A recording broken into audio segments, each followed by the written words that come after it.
Қайырлы кеш, қалайсыздар, қалдарыңыз қалай? Құрметті оқушылар, құрметті әріптестер, ата-аналар, бүгін бізде бастауыш сынып мұғалімдеріне және 3-4 сынып оқушыларына арналған бастау олимпиадасына бір айлық тегін дайындық бойынша номер 2-ші сабағымыз. Біз алдыңғы сабақ бойынша комбинаторика деген үлкен тақырыппен жұмыс жасағанбыз. Кім бірінші сабаққа қатысты және түсінікті болды, бірден реакция қалдырып комментарий бөліміне плюс қойып жіберіңіздерші, көрейік бірінші сабаққа қанша адам қатысты. Тезірек бір 2-3 минут уақыт беремін, жылдамдатамыз.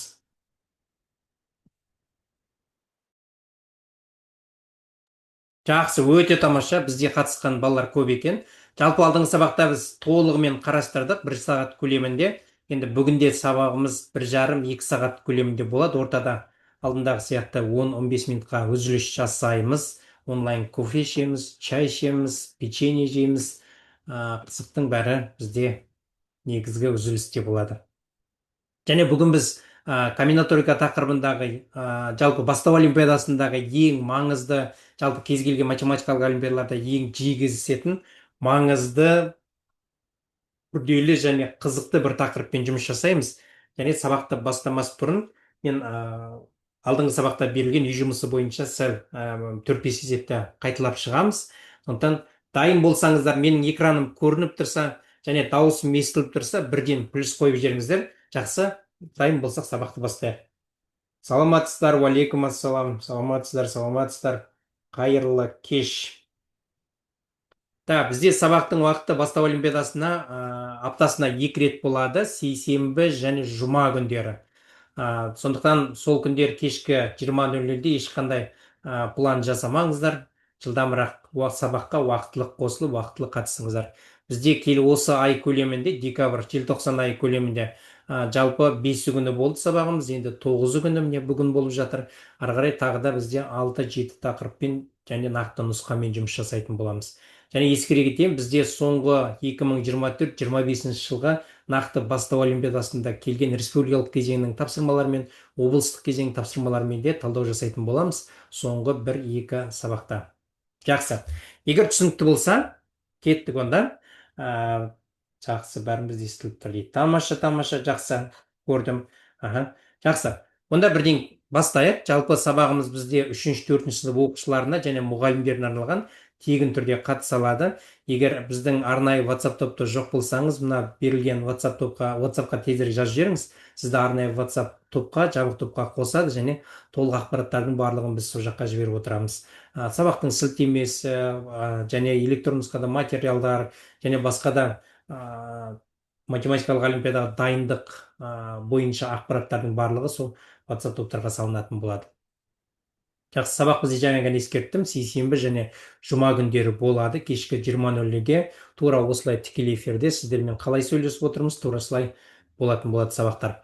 Жақсы, онда біз алдыңғы сабақтың есептерін, сабақ негізгі жаңа тақырыбымызды бастамас бұрын алдыңғы сабақта берілген бірнеше тапсырманы талдау жасайық. Жақсы, бірінші тапсырма бізде болған, енді бұны мен қазір сіздерге уақыт бермей қойын, бірден мен түсіндіремін. Бізге белгісіз санды табыңыздар дейді. Сыртқыда берілген бізде 30, 35, 14, 12, ортадағы сандар 25, 49, 4 белгісіз сан керек. Енді бұл жерде 35 қайдан шығып жатыр? 35 деп отырғанымыз бұл жерде 25 ол бізде 5 пен 5-тің көбейтіндісі, 49 деп отырғанымыз ол бізде 7 мен 7-нің көбейтіндісі. Онда мына жақтағы 35-іміз қандай санның көбейтіндісі болады? 5 пен 7-нің көбейтіндісі болып табылады. Яғни мына 5 пен мына 1 7-нің көбейтіндісі. Бізде неше шығып тұр? 35 шығып тұр. Енді тура сол сияқты, мына 4 деп отырғанымыз бізде 2 мен 2-нің көбейтіндісі. Онда мына жерде 14 қайдан шығады? Онда 2 мен 7-нің көбейтіндісінен бізде 14 шығып жатыр. Онда 2 көбейтілген 7 тең болады 14 шығады. Так, онда бізде мына жақта 4 дегеніміз ол 2. Онда 2 мен мына жақтағы 6-ның көбейтіндісі болу керек қой. Онда 2 мен 6-ны көбейтетін болсақ, бізде 12 шығу керек. Ал мына жерде сұрақ берілген орында 6 болу үшін ол қандай сан болу керек? Ол қандай да бір санның квадраты болу керек. Яғни бізде 6-ның квадраты, онда мына жердегі сан бізде 36. Онда мына жердегі санымыз 6 мен 6-ның көбейтіндісі, 6 көбейтілген 6. Онда мен мына жақта 30 деп отырғанбыз, мынау 6 мен мына жақтағы 5-тің көбейтіндісі болып табылады. Яғни 5 пен 6-ның көбейтіндісі 30-ға тең болады деген сөз. Сонда заңдылық бойынша белгісіз сан бізде 36. Балалар, кімде 36 шықты, бірден плюс қоямыз. және міндетті түрде реакция қалдырып кетуді ұмытпаңыздар. Тағы да ескерте кетемін, бүгінгі сабаққа байланысты белсене қатысқан, есеп шығарған, дәптеріне қалдырмай жазып отырған, және каналға тіркеліп лайк басып отырған, ең бастысы осы сабақтың сілтемесін өзінің WhatsApp топтарындағы сыныптастарына немесе мектебіндегі ата аналардың тобына, мұғалімдердің тобына жіберген белсенді үш оқырманға мен ақшалай сыйлығым бар. Міндетті түрде мұқият болыңыздар. Сабақтан кейін мен бірден қорытындысын жасаймын, бірден беріп отыратын боламыз. Алдыңғы сабақта берілді үш балаға, сол сияқты бүгінде берілетін болады. Жақсы, кеттік онда келесі тапсырма. Так, тек бір ғана Микки Маус бар, қанша шаршы бар екенін табыңыздар дейді. Так, бұл жерде есептің шарты бойынша біз ең бірінші бір бөліктен тұратын Микки Маустарды санап көрейік. Олар қайсылар? Біріншісі, мұнда тұр не? Мына өзі, екіншісі және үшіншісі. Сонда бізде бір бөліктен тұратын бізде үшеу бар. Так, екі бөліктен тұратын деген жоқ бізде, шаршы болғандықтан бұл бізде төрт бөліктен тұратын болады. Так, төрт бөліктен тұратын Микки Маустар қайсысы? Қазір көрейік. Төрт бөліктен тұратыннан бізде мынау бар. Біреу. Так, екеу. Басқа бар ма? Басқа жоқ бізде. Себебі басқалар бізде әрбір шаршыдан екіден немесе одан көбірек Микки Маус болып кетеді. Сондықтан мына жақта тек қана екеу бар. Қосамыз, бізде 5 шаршы бар деген сөз. Жауап бізде 5-ке тең болады. Кімде 5 болды? Дұрыс, өзімізге плюс қойсақ болады. Мыналарды біз алмаймыз. Тағы да қайталап айтамын, бұларда бізде екеу болып кетеді, және барлығын алудың қажеті жоқ. Ол жерде бізде үшеу болып кетеді.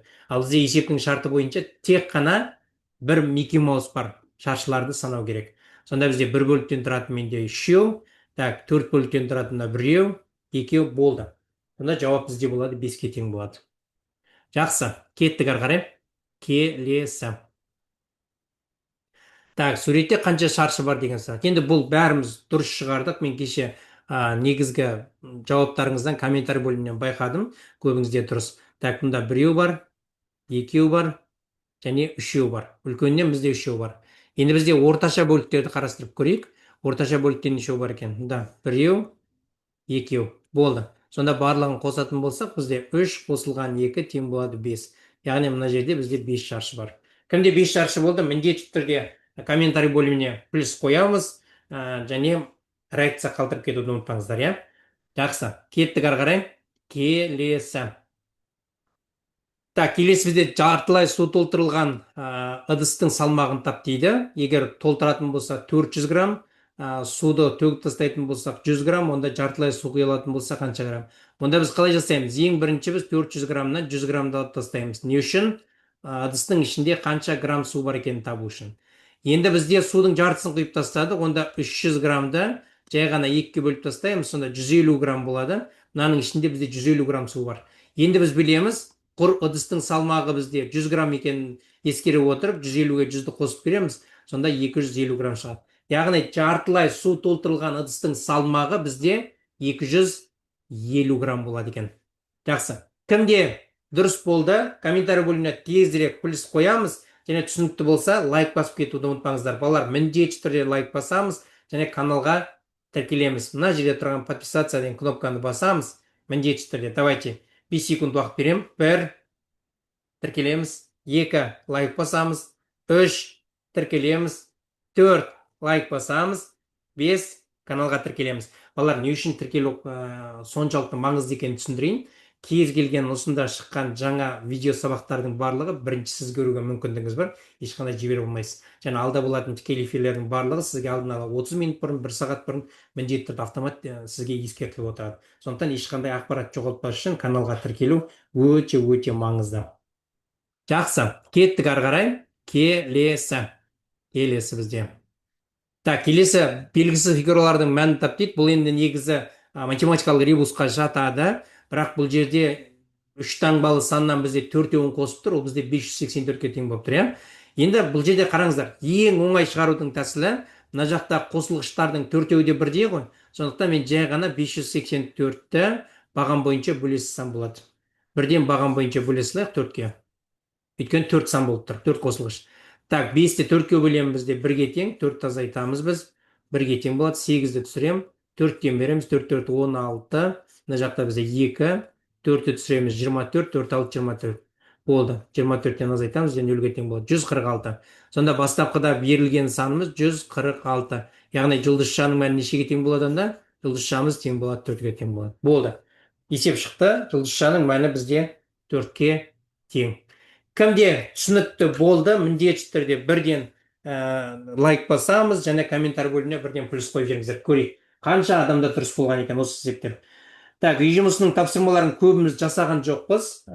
Мен комментарий бөлімін қарадым. Көбіміз жасамағанбыз. WhatsApp-қа маған жіберудің қажеті жоқ. Бұл жерде мен тікелей тексеремін. Осы комментарий бөлімінде. Маған тексеру оңайырақ, барлығыңызды бірден көріп. Бірақ кейбір балалар енді бір есеп шығарған, екі есеп шығарған, басты соңғы үш есеп жоқ. Соған қарағанда бізде белгілі бір заңдылық бойынша ешкім шығармаған сияқты. Бірақ осы сабақта соңында берілген тапсырманы міндетті түрде жасап, комментарий бөліміне жазамыз. Жақсы? Кеттік онда.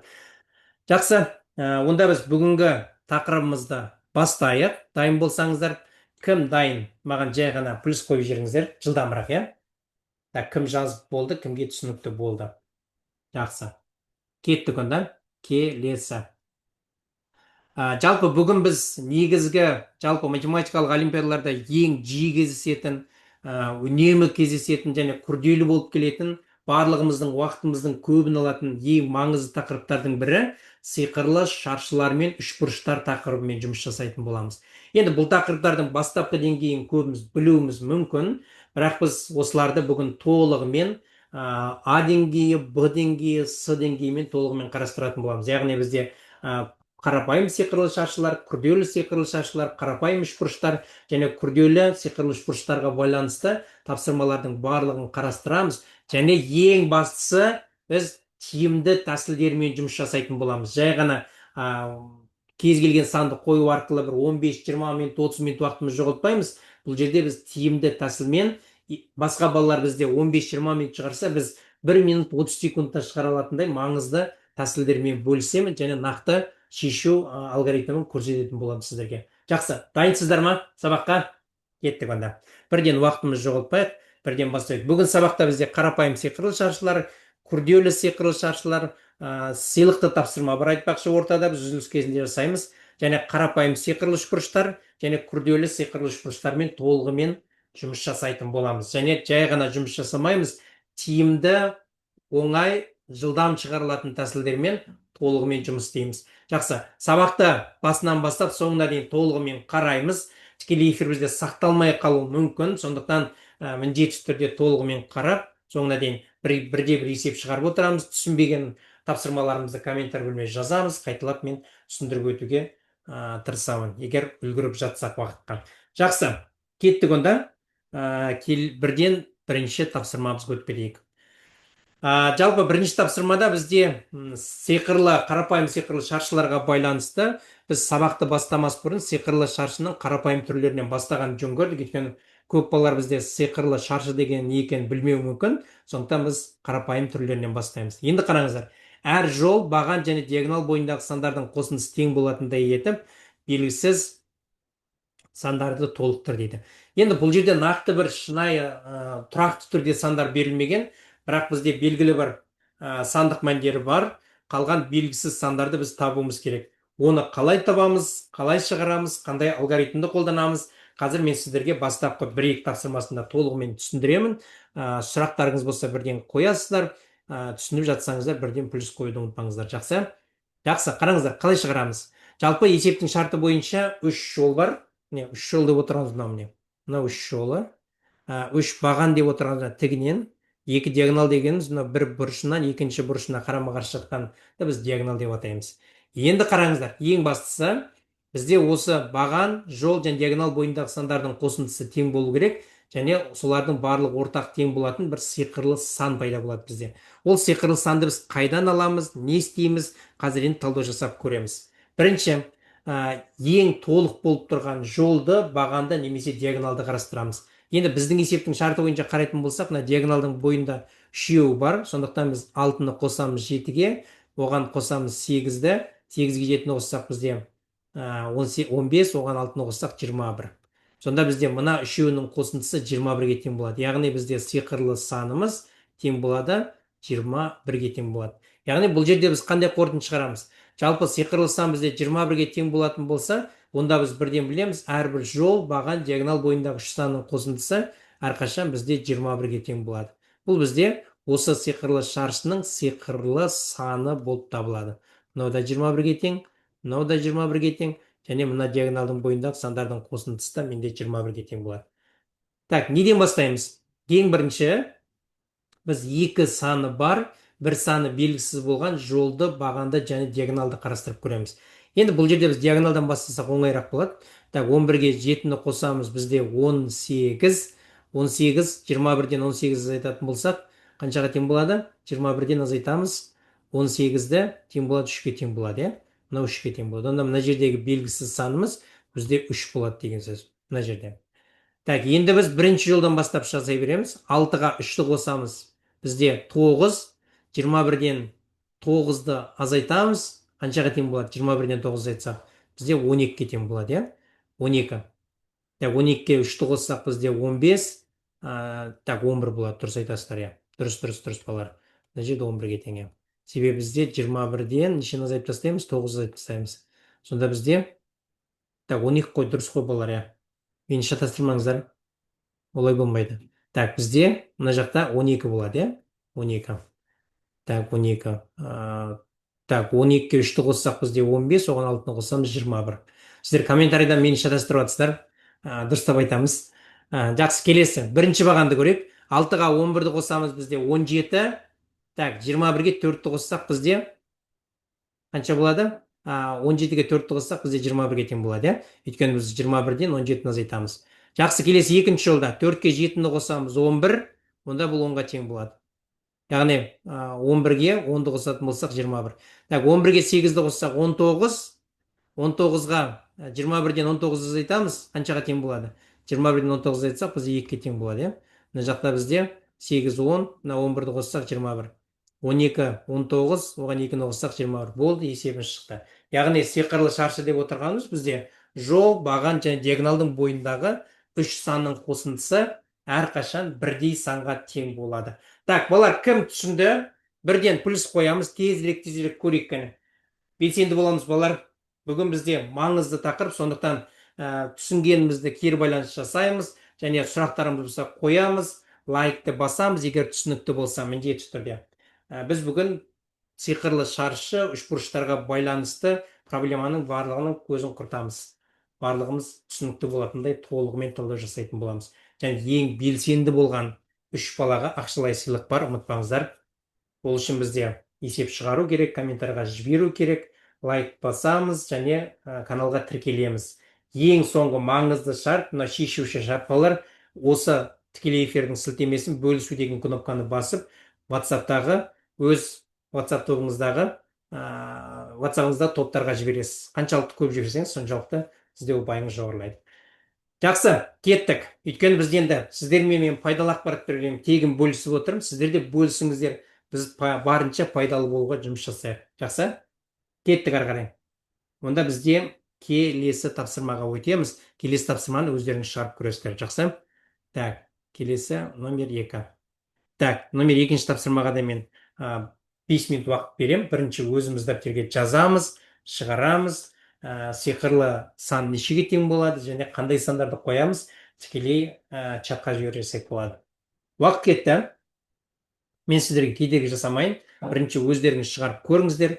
5 минут уақыт бар, тікелей талдау жасауға болады.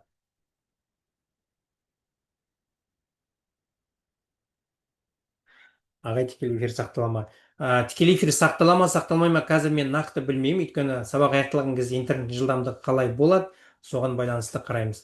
Бірақ міндетті түрде тікелей эфирге қатыссаңыз дұрысырақ, соңынан записьті қарау енді қатты сіздерге түсінікті болмауы мүмкін. Сондықтан міндетті түрде тікелей эфирге қатысамыз. Соңына дейін.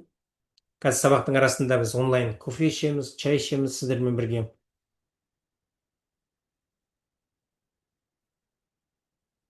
Бізде уже шығарып қойған балалар бар. Тамаша. Керемет. Бізде уже балалар жылдам шығарып жатыр. Соған қарағанда қарапайым сиқырлы шаршылар қатты бір күрделі болмаған сияқты сіздерге. Бұл жерде ең бастысы біз сиқырлы санды тауып болсақ, қалғанын шығару қатты күрделі емес. Біз сиқырлы санды таба аламыз, нешеге тең болатын. Ары қарай шығару қатты күрделі болмайды. Так, уақытымыз кетіп жатыр балалар. Тез етеміз. Бізде уақыт шектеулі. Кез келген олимпиада жұмысына барсақ та, ең бірінші біз уақытқа аса қатты мән беруіміз керек.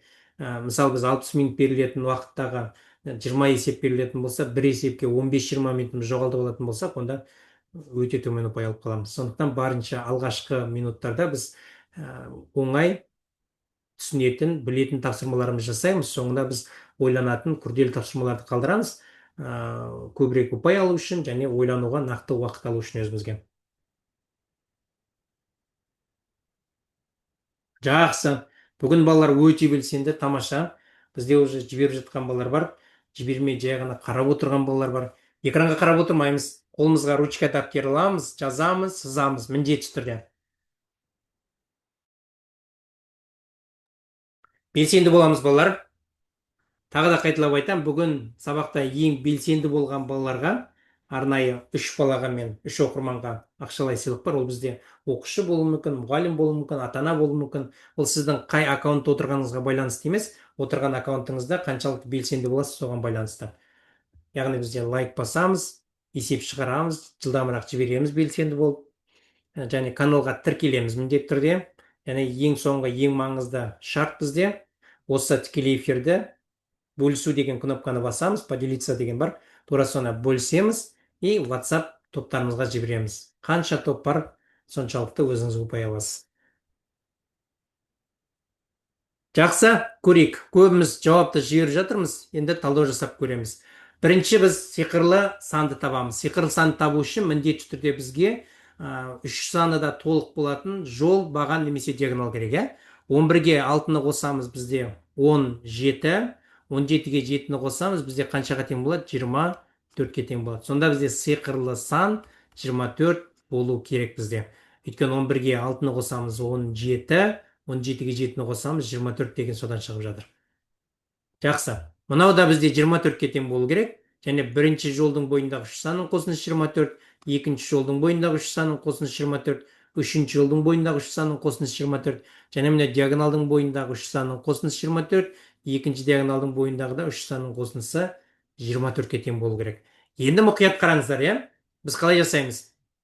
Бірінші біз екі саны белгісіз, тек қана бір саны, екі саны белгілі, бір саны белгісіз болған жолды, бағанды, диагоналды қарастырамыз. Енді біздің көз алдымызға бірден көрініп тұрған үшінші жол, яғни бізде 7 бар, 5 бар, ортадағы санды табу керек.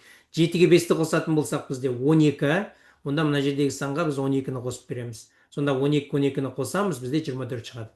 Енді келесі бізде бірден көзімізге көрініп тұрған ол диагоналдың бойы, мына 11, 5 және белгісіз сан. 11-ге 5-ті қоссақ, бізде 16, 16-ға біз нешені қосамыз? 8-ді қосып береміз. Сонда бізде 24 шығады. Енді екінші жолда бірден көрініп тұр, 6-ға 8-ді қосамыз, 14 болады. 14-ке біз 10-ды қосамыз, 24-ке тең болады. Енді екінші баған бойынша 12-ке 8-ді қосамыз, 20, 20-ға біз 4-ті қосамыз, 24-ке тең болады. Өйткені екеуінің қосындысы. Енді үшінші бағанға байланысты 10-ға 5-ті қосамыз, 10-ға 5-ті қосамыз, 15. Так, 15-ке нешені қоссақ 24 болады. 15-ке біз 9-ды қоссақ, 15-ке 9-ды қосамыз, 24-ке тең болады. Болды, есебіміз шықты. Сонда бізде бірден сиқырлы санымыз бізде 24, ал бұл белгісіз сандарға біз 11, 4, 9, 24 шығады, 6, 8, 10, 24 шығады, 7, 12, 5, 24, 11, 6, 7, бірінші баған қосындысы 24, 4, 8, 12, қосындысы 24, 9, 10, 5, қосындысы 24, 7, 8, 9, қосындысы бізде 24, 11, 5, 8, қосындысы 24. Болды, есебіміз шықты. Так, кімге түсінікті, бірден комментарий бөліміне плюс жібереміз. Көрейік, қанша адамда. Комментарийға жібереміз балалар, чатқа емес, чаттан мен көріп үлгермей қаламын, сондықтан комментарий бөліміне жібереміз. Жылдам тезірек жібереміз. Егер түсінікті болса, өте жақсы балалар бізде. Керемет. Жақсы. Бұл бізде енді қарапайым сиқырлы шаршыларға байланысты қарапайым түрлері. Біз қазір осыған байланысты ұқсас бірнеше тапсырмамен жұмыс жасаймыз. Сіздерге есте сақтау үшін. Жақсы, тамаша. Так, бізде енді қосылып жатқан балалар үшін біз бүгін сиқырлы шаршылар және үшбұрыштар тақырыбымен жұмыс жасап жатырмыз. Сондықтан міндетті түрде бірден отырамыз, дәптер ручкамызды қолымызға аламыз и жазамыз, сызып көреміз. Просто так көзімізді экранға қарап мультик көріп отырған сияқты немесе сериал көріп отырған сияқты, кино көріп отырған сияқты бақырайып қарап отыратын болсақ, одан ештеңе түсінбейміз. Математикада жазу керек, сызу керек, қателесу керек. Қате болса да жазып көріңіздер. Жақсы, кеттік. Келесі тапсырма. Так, келесіге де мен 5 минуттай уақыт беремін. Тезірек дәптерімізді қолға аламыз, бірден шығарамыз. Уақыт кетті. Уақыт тиімді пайдаланамыз.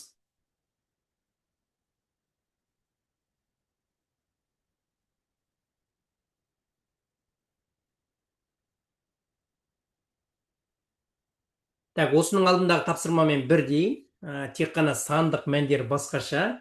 Бұл жерде ең бастысы біз сиқырлы санды тауып алуымыз керек. Сиқырлы сан деп отырғанымыз бізде 3 жолдың бойындағы, 3 бағанның бойындағы және 2 диагоналдың бойындағы қосындысы бірдей болатын сандық мәндерді біз сиқырлы сан деп атаймыз.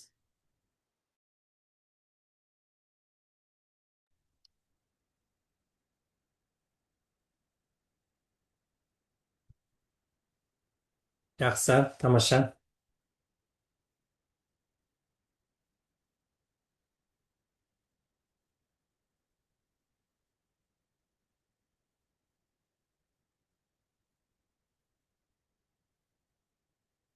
Керемет. Бізде уже бірден жауап жіберіп жатқан балалар бар. Жақсы.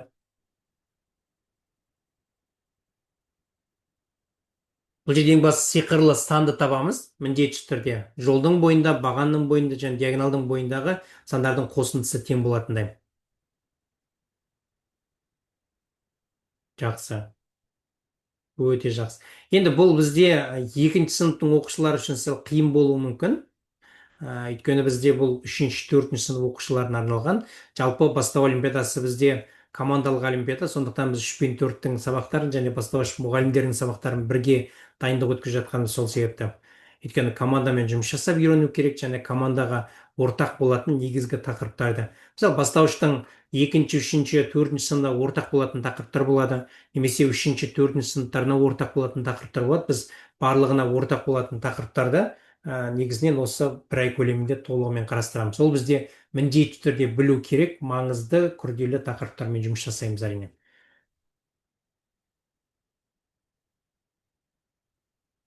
Жақсы, жылдам жібереміз, тездетеміз, жылдам.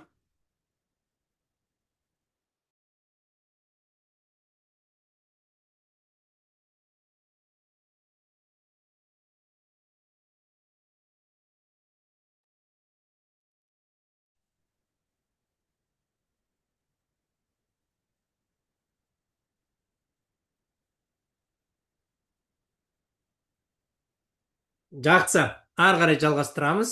Көбімізде жауапты көрдім, өте жақсы. Бірақ асығыс жасап жатқан балалар бар, қате жауапты. Бірінші біз сиқырлы санды табамыз. Балалар, қараңыздар. Сиқырлы санды қайдан аламыз?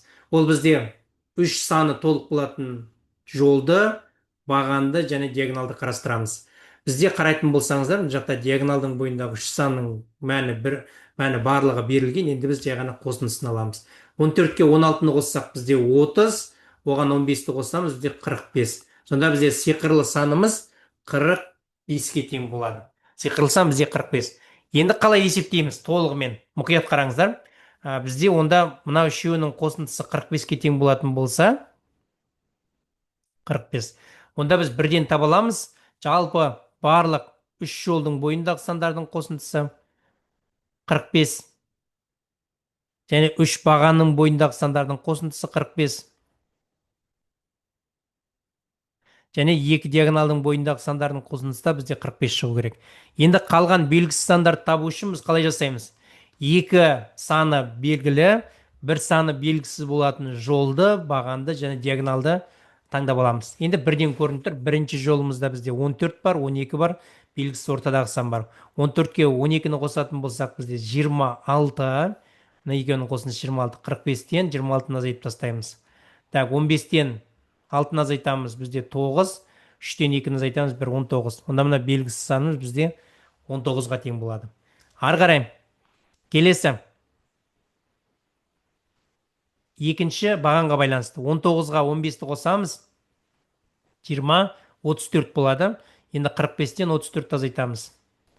Так, 1 болады, 1 болады, 11-ге тең, е? 11. Себебі 19-ға 11-ді қосатын болсақ бізде 20, 30, 30-ға 15-ті қосамыз, 45 шығады. Так, келесі бізде үшінші баған бойынша 12-ге 16-ны қосамыз бізде 27, 28. Онда біз 45-тен 28 азайтамыз. Так, азайтамыз. 15-тен 8 азайтамыз 7, 3-тен 2 азайтамыз 1. Сонда бізде 17-ге тең. Жақсы. Келесі. 15-ке 17-ні қосамыз, екінші жолға байланысты. 15-ке 17-ні қосамыз, және мына белгісіз санды табуымыз керек. 15-ке 17-ні қосатын болсақ бізде 32, онда 45-тен 32-ні азайтамыз. Так, 3 болады, 1 болады. Бізде 13-ке тең. Мына жер бізде 13. Келесі үшінші жолға байланысты. 16-ға 11-ді қосамыз, 27, 45-тен 27-ні азайтамыз. Так, мына жақта бізде 15-тен 7-ні азайтсақ 8, 3-тен 2-ні азайтсақ 1, 18. Мына бізде 18-ге тең болады жауап. Сонда бізде белгісіз сиқырлы санымыз 45-ке тең, ал белгісіз клеткадағы сандарды біз таптық. 19, 13, 17, 18, 11 болды. Есебіміз шықты. Так, балалар, кімге түсінікті? Бірден плюс қоямыз, көрейік қанша адам дәптерін жазды және түсінікті болды. Және егер нақты түсінсек, шынайы лайк басамыз, каналға тіркелеміз міндетті түрде. Жақсы. О, керемет. Бізде өте көп балалар. Жақсы, жақсы, тамаша, тамаша. Өте керемет балалар. Тамаша. Аха. Командамен отырып жасауға болады, иә. Жаныңыздағы ата-анаңыз шақырып алыңыз, ата-әжеңіз шақырып алыңыз, керек болса, сыныптасыңыз шақырып алыңыз, бірге отырып есеп шығаруға болады. Жақсы, кеттік ары қарай. Келесі тапсырмаға өтеміз болар. Мұқият болыңыздар. Келесі тапсырманда тура сондай уақытқа беремін. 5 минут уақыт. Тура осыған ұқсас, бірақ сандық мәндері басқаша берем. Өздеріңіз шығарып көріңіздер. Кеттік. Уақыт кетті. Әр жол баған және диагонал бойындағы сандардың қосындысы тең болатындай белгісіз сандарды есептеңіз дейді. Так, балалар, бар болған 5 минут уақыт беремін. Тезірек дәптерге жазамыз, шығарамыз, жауабын чатқа жібереміз. Немесе комментарий бөліміне жазсаңыздар, негізі жылдамырақ оқи аламыз сіздерді. Уақыт кетті. Мен ешқандай сөйлеп сіздерге кедергі жасамайын. Бірден шығарамыз, жауабын жібереміз.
Так, балалар, комментарий бөліміне жібереміз жауабымызды. Өте жақсы. Бізде почти 90-85% бала жіберіп болды. Қалған балалар не істеп отырмыз? Тезірек жазамыз.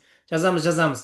Жаңа қосылған балалар болса, бізде бүгін сиқырлы шаршылар, үшбұрыштар тақырыбымен жұмыс жасап жатырмыз. Тездетеміз балалар. Уақыт кетіп жатыр. Уақыт тиімді пайдаланамыз. Жақсы. Бірге көрейік, ә?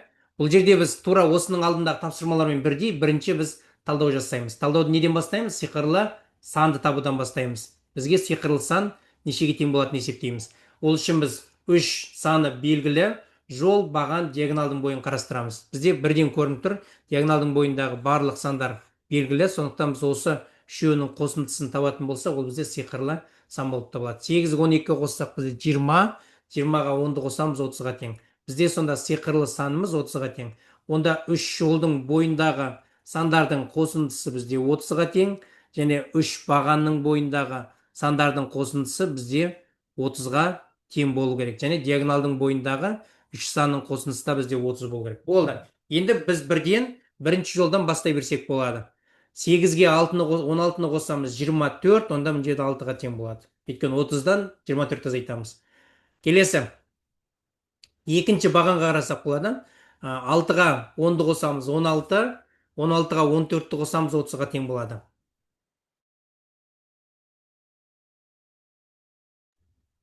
Так, ары қарай. Үшінші бағанда 16-ға 12-ні қосамыз бізде 28, 28-ге 2-ні қосамыз 30. Келесі, үшінші, екінші бағандан бастайық. 10-ға 2-ні қосамыз 12, 30-дан 12-ні азайтамыз бізде 18. Мына 18-ге тең. 14-ке 12-ні қосамыз бізде 26, оған 4-ті қосамыз бізде нешеге тең болады? 30-ға тең болады. Болды. Есебіміз шықты. Сонда сиқырлы санымыз бізде 30-ға тең, ал белгісіз сандар бізде 8, 6, 18, 2, 4, 14 деген сандар жазамыз. Жалпы сиқырлы шаршының барлығын біз толтырдық қазір. Жақсы, өте жақсы. Кеттік ары қарай, келесі тапсырмаға өтеміз.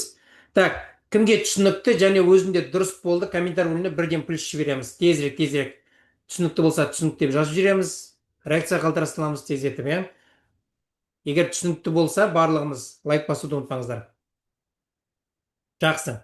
Кеттік ары қарай онда, келесі тапсырмаға өтеміз. Так, сиқырлы шаршылардың ішінде соңғы есебі, давайте көрейік. Уақыт кетті. Берілетін уақыт тағы да 5 минут. Дәптерге жазамыз, жауабын жібереміз. Яғни сиқырлы санымыз нешеге тең, және қандай сандарды қоюға болады, қандай сандарды қоюға болмайды. Дәптерге талдау жасап шығарамыз, сосын барып жауабын жіберсек жеткілікті.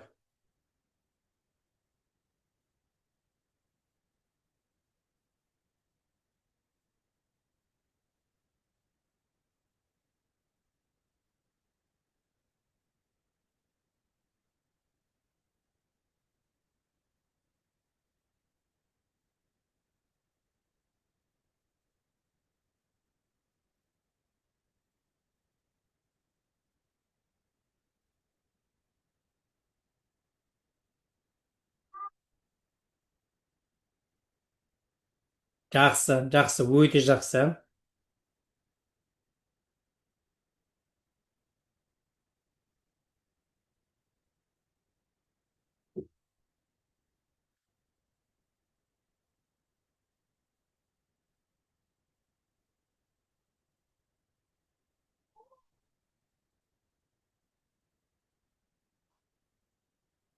Тамаша. Бізде жалпы қарапайым сиқырлы шаршыларды түсінген сияқтымыз, иә? Көбімізде дұрыс жауап келіп жатыр, өте тамаша. Балалар, күшті, керемет. Мен түсінген нәрсені сіздер түсініп отырсаңыздар, керемет, өзімізді жақсы сезінеміз. Онда ары қарай сіздерге үйретуге болады. Ал егер берілген тапсырманы түсінбей, басқа тақырыпты, басқа жауапты жіберіп отырсаңыздар, әрине біздің көңіл күйіміз түседі, ары қарай сабақты жүргізуге деген мотивациямыз да жоғалады. Сондықтан міндетті түрде кім түсінді бірден жазамыз, түсінбесек жазамыз. Қандай да бір сұрақтарыңыз болса, комментарий бөліміне жазамыз. Міндетті түрде барынша мен сабақтың арасында отырып жауап беруге тырысамын тікелей эфирде. Болмаса біз тікелей эфир аяқталғаннан кейін егер эфир сақталып жатса, қарап жауап беруге мүмкіндік бар. Жақсы, көрдім, өте жақсы жауаптар келіп жатыр. Бірге көрейік онда. Бұл жерден сиқырлы бірінші санды тауып аламыз, нешеге тең болатын, сосын барып есептейміз, иә. СС деген бұл сиқырлы санды біз қысқаша жазып жатырмыз. Так, мынау үшеуін қосайық біз. Үшінші жолдан бастаймыз. 22-ге 7-ні қоссақ бізде 29, 29 10-ды қосамыз 39. Сонда бізде сиқырлы санымыз бізде тең болады 39-ға тең болады. Мынау да 39, мынау да 39, мынау да 39 болады, мынау да 39-ға тең. Және мынау диагоналдың бойындағы үш санның қосындысы да 39, мынау да 39.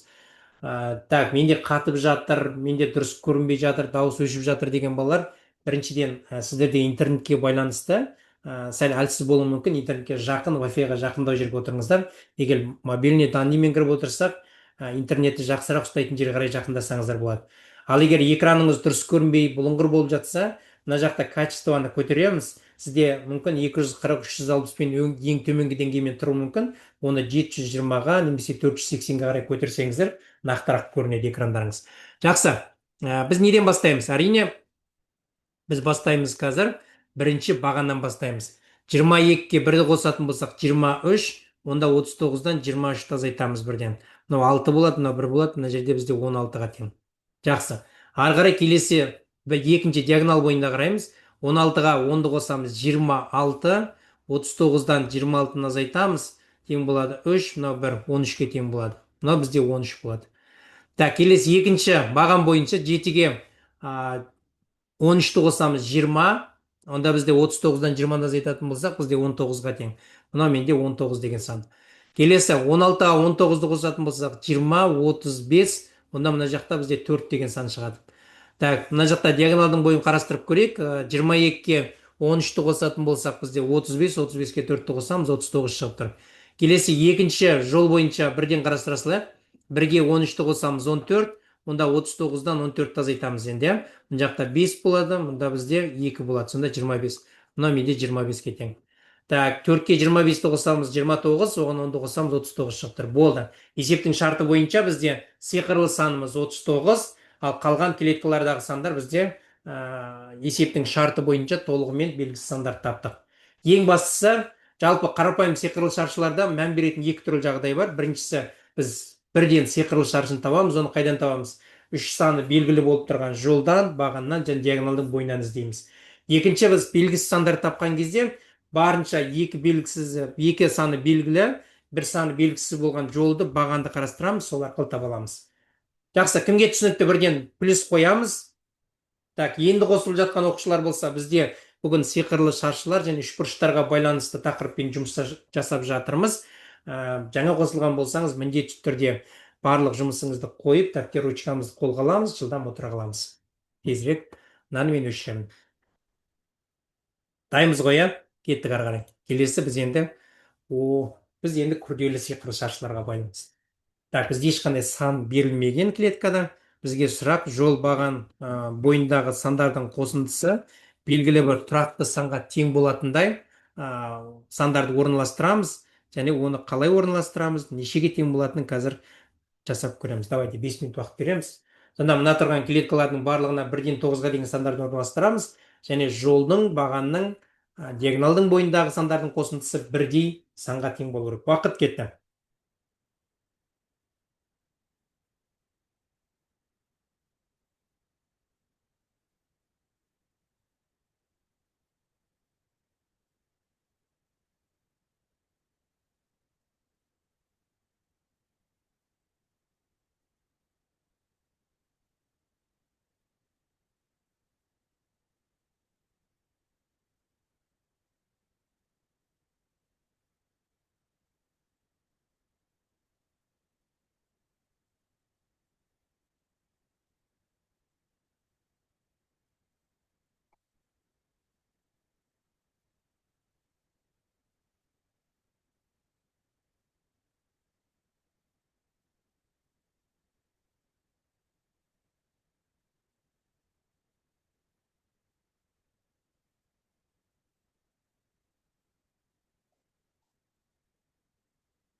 Так, жылдамдатамыз балалар, дәптерге жазамыз. Алдыңғы есептерге қарағанда бұл енді бізде күрделі сиқырлы шаршылар. Бұл жерде клеткаға ешқандай сандар берілмеген. Ең бастысы бізде 1-ден 9-ға дейінгі сандарды 9 клеткаға орналастырамыз. Сандарды қайталауға болмайды. Бір сан тек қана бір-ақ рет қолданамыз. Және ең бастысы жолдың, бағанның және диагоналдың бойындағы сандардың қосындысы бізде тұрақты санға теңесу керек. Ол бізде 20 болуы мүмкін, 10 болуы мүмкін, 15 болуы мүмкін, білмейміз біз. Жақсы, уақытымыз кетіп жатыр балалар, тездетеміз.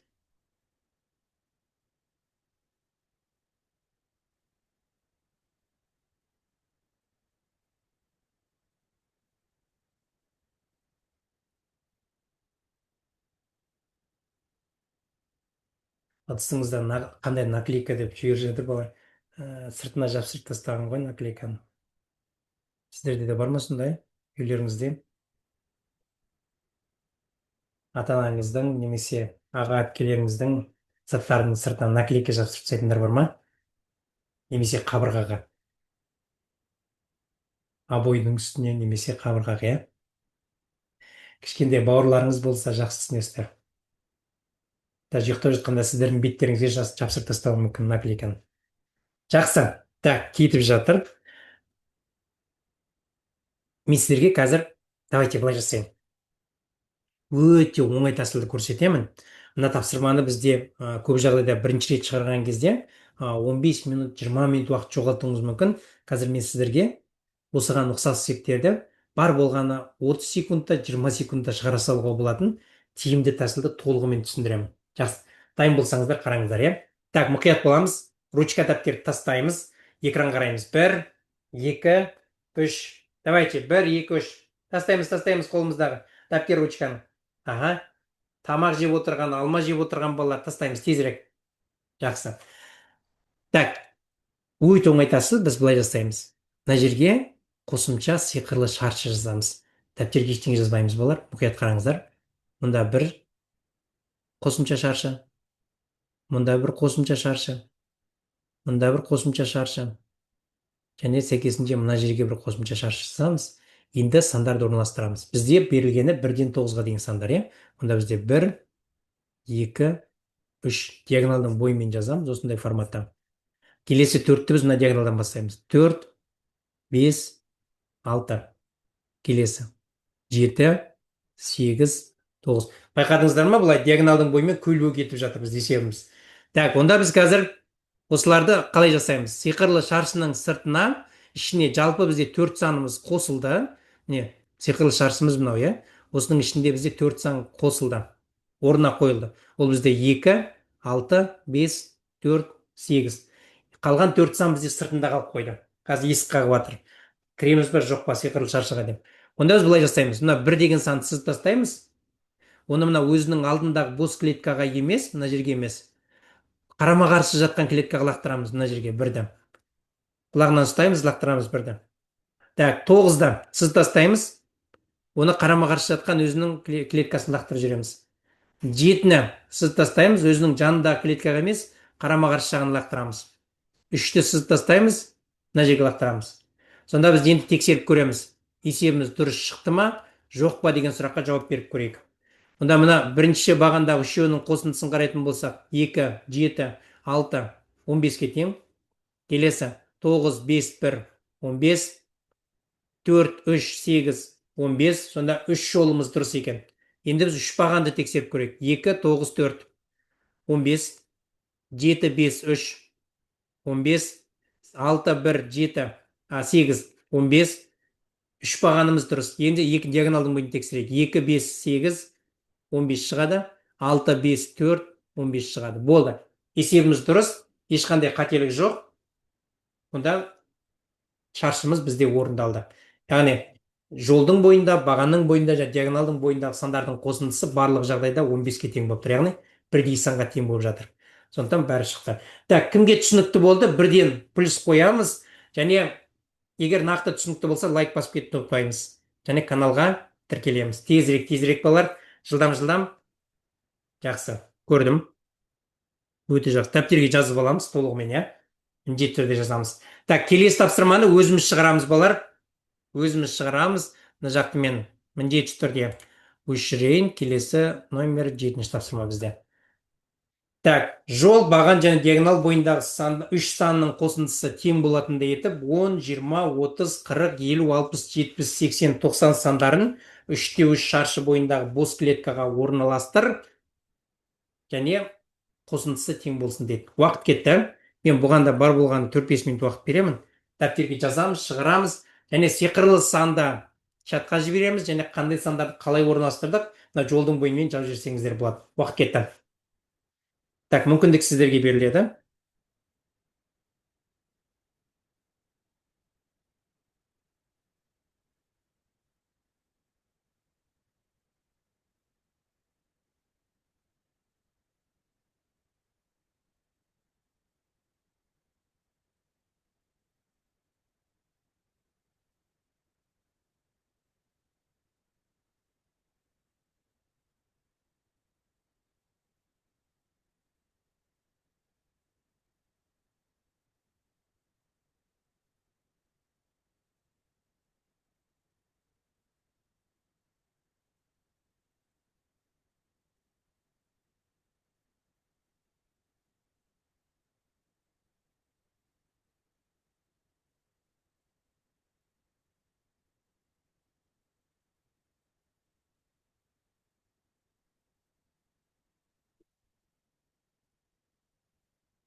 Жақсы, уақытымыз кетіп жатыр. Өте жақсы балалар, бізде бірден шығарып жатқан алдындағы есептермен бірдей ғой деді, иә. Алдындағы тапсырмамен бірдей.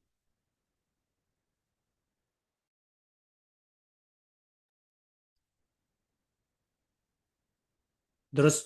Алдыңғымен бірдей балалар, қараңыздар. Біз ең бірінші сиқырлы қосымша клетка жүргізіп аламыз. Мында. Екіншісі, үшінші и төртінші. Енді біз сандарды орналастырамыз. Қалай орналастырамыз? Тура алдындағымен бірдей. Мына жақта бізде 10, 20, 30, 40, 50, 60, 70, 80, 90. Болды. 10-нан бастап 90-ға дейінгі сандарды орналастырдық. Енді бізде сиқырлы шаршының ішіндегі сыртында жатқан сандарды біз ішіне қарай қосамыз. Ол бізде 10, оны мына жерге қоямыз онда. Так, басқа түспен алайын, иә, сіздерге. Так, 90-ды сызып тастаймыз, қарама қарсысына қоямыз. 30-ды сызып тастаймыз, мында қоямыз. 70-ті сызамыз, қарама қарсысына қарай жібереміз. Сонда біз барлығын қосатын болсақ, қазір 20, 70, 60 тең болады 150. Сонда бізде барлық жол, баған және диагонал бойындағы сандардың қосындысы бізде 150-ге тең болады екен. Бағана бізде 15-ке тең болған.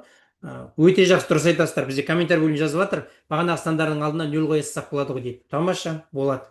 Немесе мынандай тәсілмен шығаруыңызға да болады. Бұл жерде кез келген сан болуы мүмкін. Мысалы 10-нан 100-ге дейін, немесе 21-ден 29-ға дейін, немесе 91-ден 99-ға деген сияқты тізбектес жұп сандар, тақ сандар, немесе әртүрлі аралығы бірдей болатындай, айырмасы бірдей болатын тізбектес сандар берілуі мүмкін. Бірақ бәрінде шығару алгоритм бірдей. Жақсы. Кімге түсінікті, бірден плюс қоямыз. Балалар, тезірек плюс қоямыз. Және бізде бүгін белсенділік танытқан 3 оқушыға ақшалай сыйлық бар, балалар.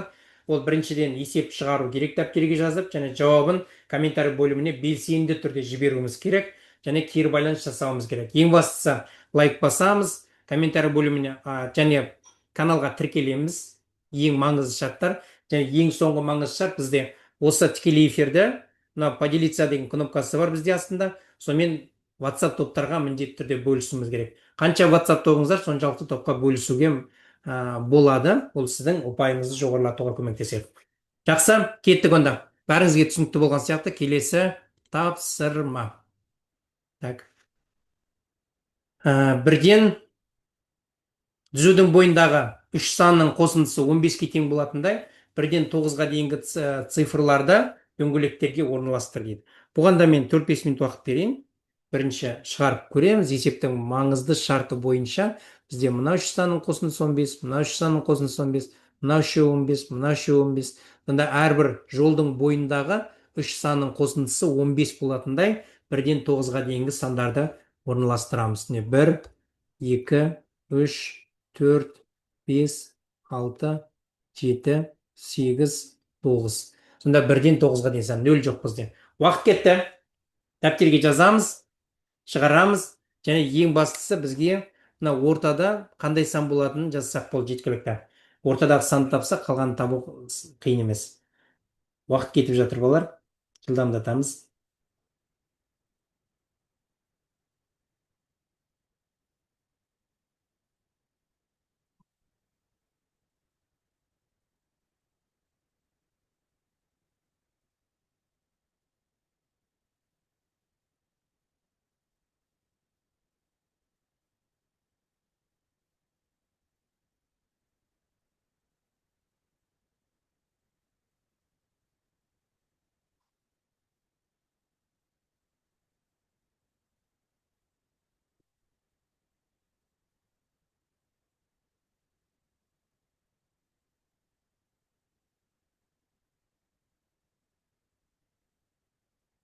Тездетеміз, балалар. Тезірек.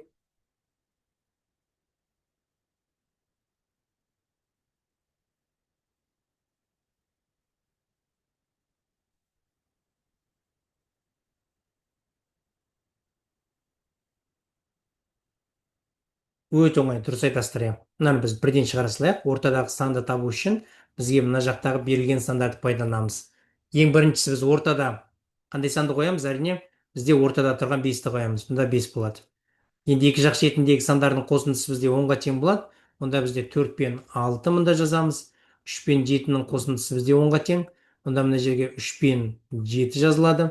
Келесі 2 мен 8-дің қосындысы 10-ға тең. Онда мына жақ 2, мұнда 8 жазылады. Келесі 1 мен 9-ның қосындысы 10-ға тең. Онда мына жерде 1 болады, мұнда 9 болады. Болды. Сонда әрбір жолдың бойындағы 3 санның қосындысы түзудің бойындағы ол бізде 15-ке тең болып тұр. Кім түсінді? Бірден плюс қойып жібереміз. Тезірек, тезірек, тезірек, тезірек.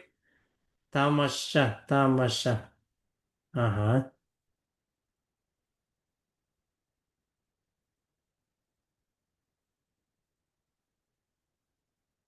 Жақсы, кеттік онда. Келесі тапсырмаға өтеміз. Қараңыздар, біз сиқырлы қарапайым тапсырмалар шығардық. Сиқырлы күрделі тапсырмаларды енді бастап жатырмыз, иә? Кеттік, келесі.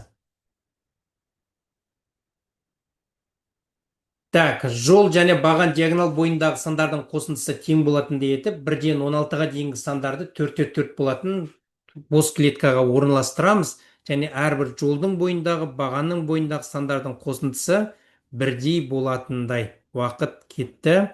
Мен бар болғаны 5 минут уақыт берем. Бірінші жазып сызып көреміз. Егер түсінбей жатсақ, бірден қазір уақыт болған кезде талдау жасайтын боламыз. Уақыт кетті.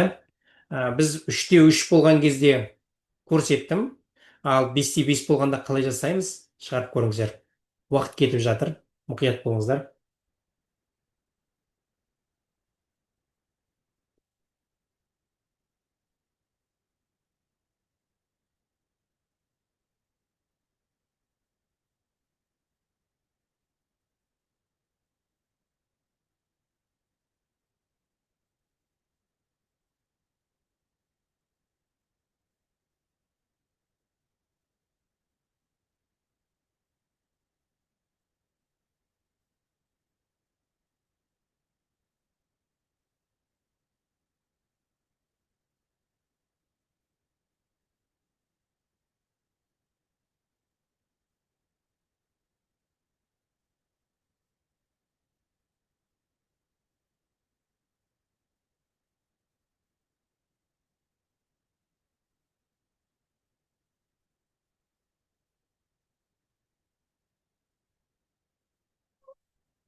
Жақсы, ағай, бірге талдай салайық дейді. Жақсы, көрейік.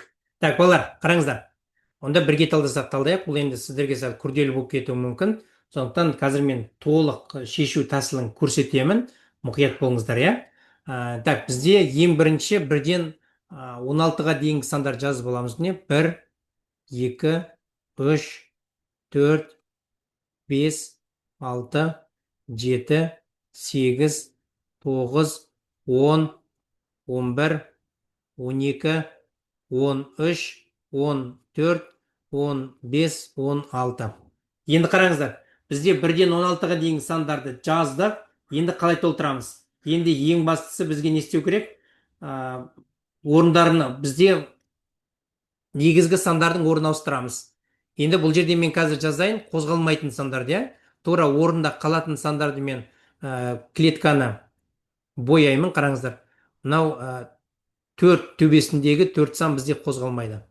Өз орнында қалады, ешқандай өзгеріссіз. 16 болса 16, 4 болса 4, 13 болса 13. Және ортадағы 4 сан бізде өзгермейді. Тұрақты түрде қалады. Яғни бізде 6, 7, 10, 11 деген сандар өз орнында қалады. Ал біз қазір өзгеріс жасаймыз. Қай сандарға? Мұқият болыңыздар, қазір мен көрсетемін. Біз өзгеріс жасаймыз мына жердегі диагоналдың бойымен. Мысалы, мынау 2 мен мынау қарама-қарсы тұрған диагоналдың бойында 15-ті алмастырып жасаймыз. Яғни 2-нің орнына 15 жазам, ал 15-тің орнына біз 2-ні жазамыз. Мына жерге біз 2 жазылады, мында 15 жазылады. Тура сол сияқты біз мынау 3 пен 14-тің орнына ауыстырамыз. Мына жерге бізде 3 жазылады, мына жаққа 14 жазамыз. Мына жақта бізде 14 болады, мында бізде 3 болады. Тура сол сияқты 5 пен 12-нің орнына ауыстырамыз. 5 пен 12-нің орнын. мына жаққа бізде 5 жазылады, 12 жазылады. Мұнда бізде 5 жазамыз. Мұнда 12, мұнда 5. Мұнда қараңыздар, мына көбейту форматында ауыстырамыз. Келесі 8 бен 9-дың орнына ауыстырамыз. Яғни 9-дың орнына біз 8 жазамыз. Мына бізде 9 жазылады. Керісінше, иә.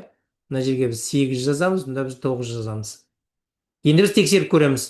1-ге 15-ті қосамыз, 16, оған 14-ті қоссақ бізде 30, оған 4-ті қосамыз бізде 34. Онда бізде 34 болатын болса, барлық жол баған бойындағы 4 санның қосындысы 34 болу керек. Тексеріп көреміз. 12 алтыны қосамыз, 17, 18, 25, 25-ке 9-ды қосамыз 34.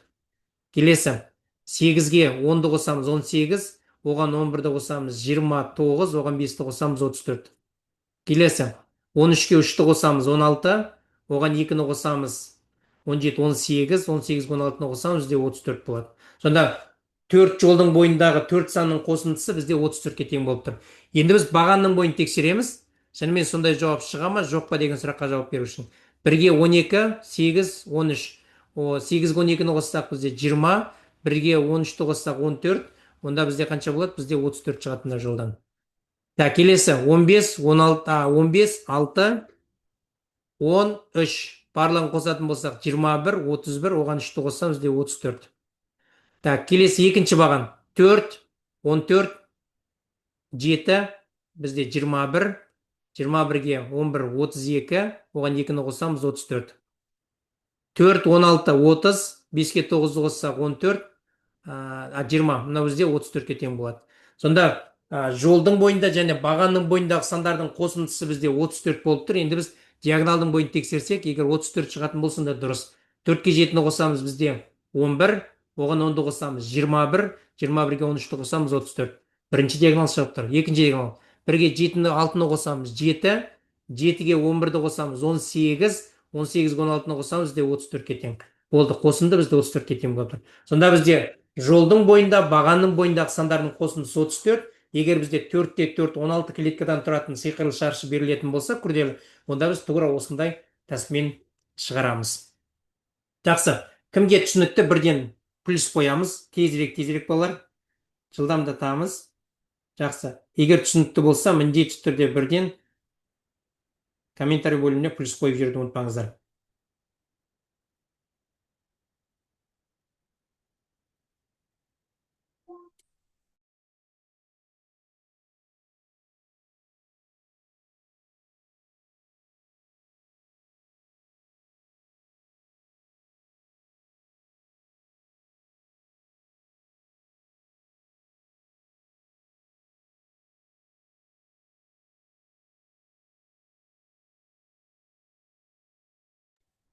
Жақсы, кеттік онда.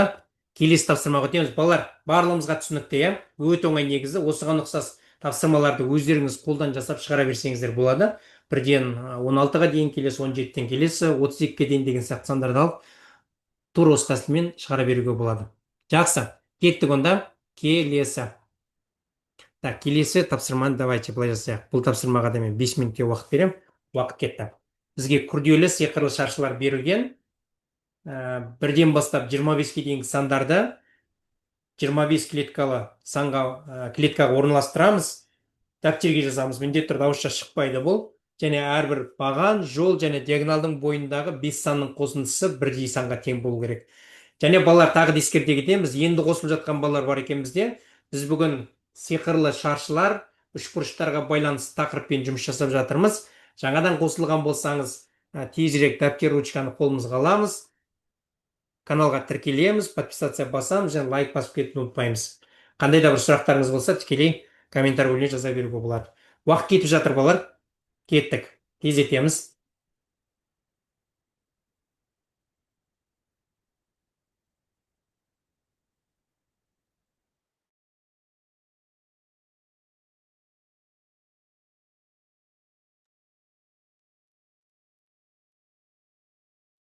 Так, бүгін белсене қатысқан 3 балаға ақшалай сыйлық бар тағы да.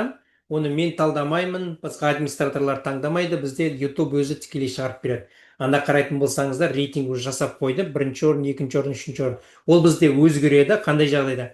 егер сіз есепке белсенді болып шығарып жауабын комментарий бөліміне жіберсеңіз, екінші каналға тіркелген болсаңыз, және лайк бассаңыз, ең бастысы маңыздысы осы тікелей эфирді өз сыныптастарыңызға немесе өзіңізде бар WhatsApp топтарға, туысқандарыңыздың, ата аналардың, сыныптардың немесе басқа да көршілердің, ауылдың немесе қаланың подъездің чаттары деген болады, соларға жіберсеңіз, сізде уже рейтинг көтеріледі. ол бұл пайдалы ақпараттарды мен сіздермен бөлісіп отырмын, сіздер басқалармен бөлісуді ұмытпаңыздар. Өйткені бұл ақылы емес, тегін түрде басқаларға пайдаңыз тиеді керісінше. Жақсы, кеттік, тез етеміз балалар. Өте қиын ғой дейді. Мен қазір тиімді тәсілін де көрсетемін балалар, оңай тәсілін шығарудың.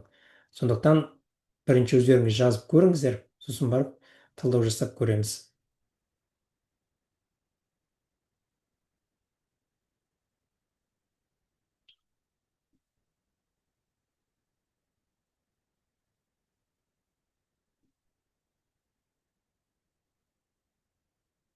Жақсы, онда бірге көрейік, қараңыздар. Так, бізде берілген жалпы 10 клетка бар. Тура осы 10 клеткадан пайдаланып, біз бірден 10 клетканы 25 клетка бар, 5-ті 5-ке көбейтеміз, өйткені 5-те 5 шаршы. Бірден 25-ке дейін стандартты орналастырамыз, бірақ бұл жерде біз бағана 3-те 3-ке ұқсас қосымша клетка жүргізіп аламыз. Енді қосымша клетканы қалай жүргіземіз, мұқият болыңыздар, қараңыздар. 1, 2, 3 экранға қараймыз. 1, 2, 3 экран қараймыз барлығымыз. Ручка, дәптер, жеп отырған нан, бешбармақ, алма, алмұрт барлығын тастаймыз. Чипсы, кола тастаймыз. Тезірек қараймыз экранға. Так, қосымша клетка жүргіземіз бұнда. Тек қана біреу емес бұл жерде. Нешеу екенін қараңыздар. Мына қабырғаға мен 4 қосымша клетка жүргіздім. Тура сол сияқты мына жерге де. Мына жаққа да солай жүргіземін.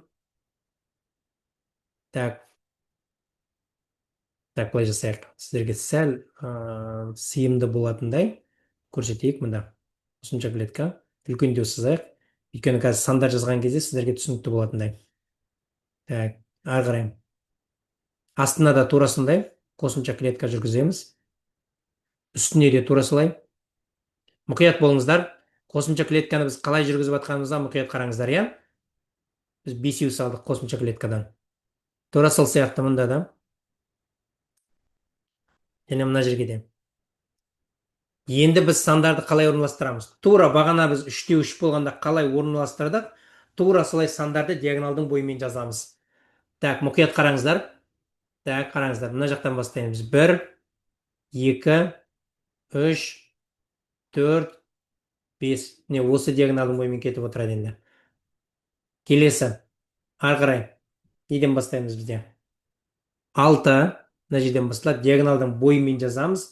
Ортада клеткалар қалып қою мүмкін, қала берсін. Мұқият қараймыз. 6, 7, 8, 9, 10. Келесі. Енді 11-ден бастаймыз, 11, 12, 13, 14, 15. Ары қарай.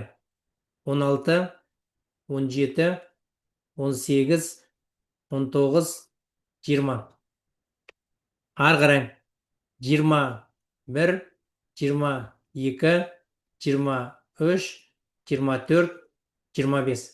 Енді бұл жерде ең маңызды шешуші кезең бізде. Енді сырттағы сандарды қалай сиқырлы шаршының ішіне қосамыз деген сұраққа қазір жауап береміз. Себебі бізде негізгі сиқырлы шаршымыз мына жерде мына бөлік, қазір мен сәл үлкендеу сызайын. Негізгі сиқырлы шаршымыз мына міне. Ұмытпаңыздар. Бізде сиқырлы шаршының ішіндегі тұрған сандар өзгермейді. Біз оны апарып, жай ғана сырттағыларды ішке кіргізуіміз керек. Қараңыздар, қалай қосамыз, енді мұқият қараңыздар, Мен сырттағы сандарды мен ішке қарай кіргіземін. Так, мен басқа түсіп алайын. Так, ең бірінші.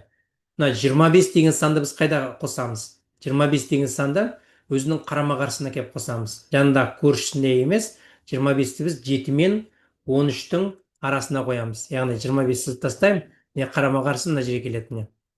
Так, тура сол сияқты 1-ді сызып тастаймын, қарама-қарсы мына жерге келетіне. 13 пен 9-дың ортасына. Так, енді 20-ны қайда орналастырамыз? Мұқият қараймыз. 20-ны қарама-қарсы мына өзінің қарама қарсысына апарып қоямыз. 20-ны сызып тастаймын, мында қойылады.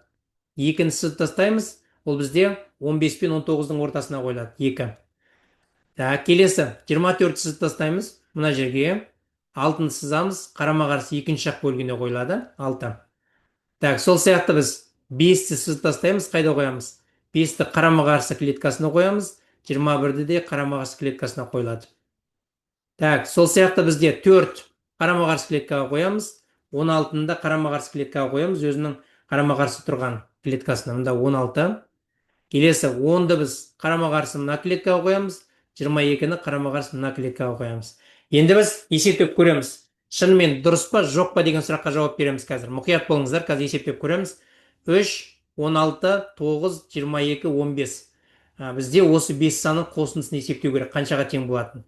Так, 3-ке 16-ны қосатын болсақ бізде 3-ке 16-ны қосамыз 19, 19-ға 9-ды қосамыз 28, 28-ге 2-ні қосамыз 30, оған 20-ны қосамыз 50. Мынау бізде қаншаға тең болады сонда? 65-ке тең болады. Дұрыс қостық қой, қайтадан көре салайық біз. Бұл жерден қателесуге болмайды. Так, 3-ке 6-ны қоссақ бізде. Так, 3-ке 6-ны қосамыз бізде 19.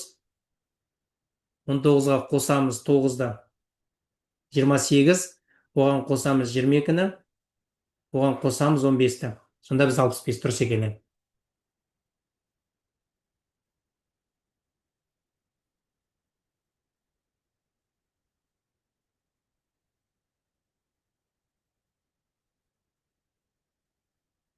Жақсы. Енді біз екінші жолды қарайық. Тура сондай 65 шыға ма, жоқ па деген сұраққа.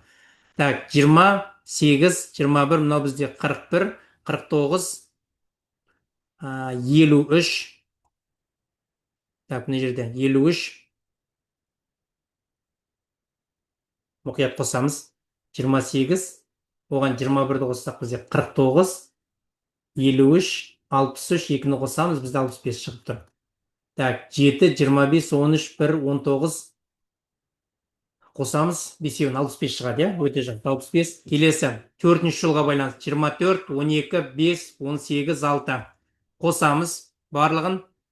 Так, 36, 41, так, 49, 59, 65 шығып тұр. Мынада бізде 65. Енді баған бойынша қарастырамыз. Бірінші бағанда 3, 20, 7, 24, 11. 3-ке 7 бізде 10, оған 20-ны қосамыз 30, 30-ға 24-ті қосамыз, 30-ға 24, 54, 54-ке 11-ді қосамыз 65. Жақсы, екінші баған 65 шығады.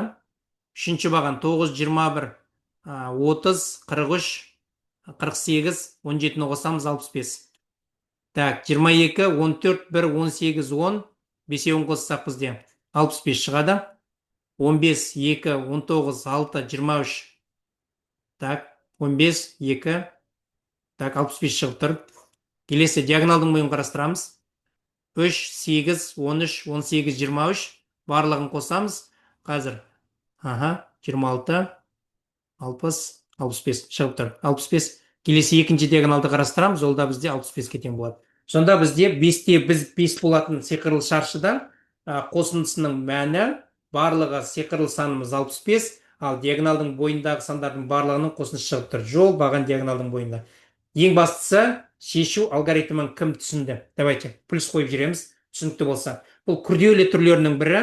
Сондықтан ең бірінші біз қосымша клетканы жүргізіп аламыз, диагоналдың бойымен сандарды жазамыз, және бос сыртта қалып қойған сандарды қарама қарсы клеткаларға кіргізетін боламыз. Болды. Так, түсінікті болса, плюс қоямыз комментарий бөліміне, және каналға тіркеліп лайк басып кетуді ұмытпаймыз. Тезірек болар, жылдамырақ.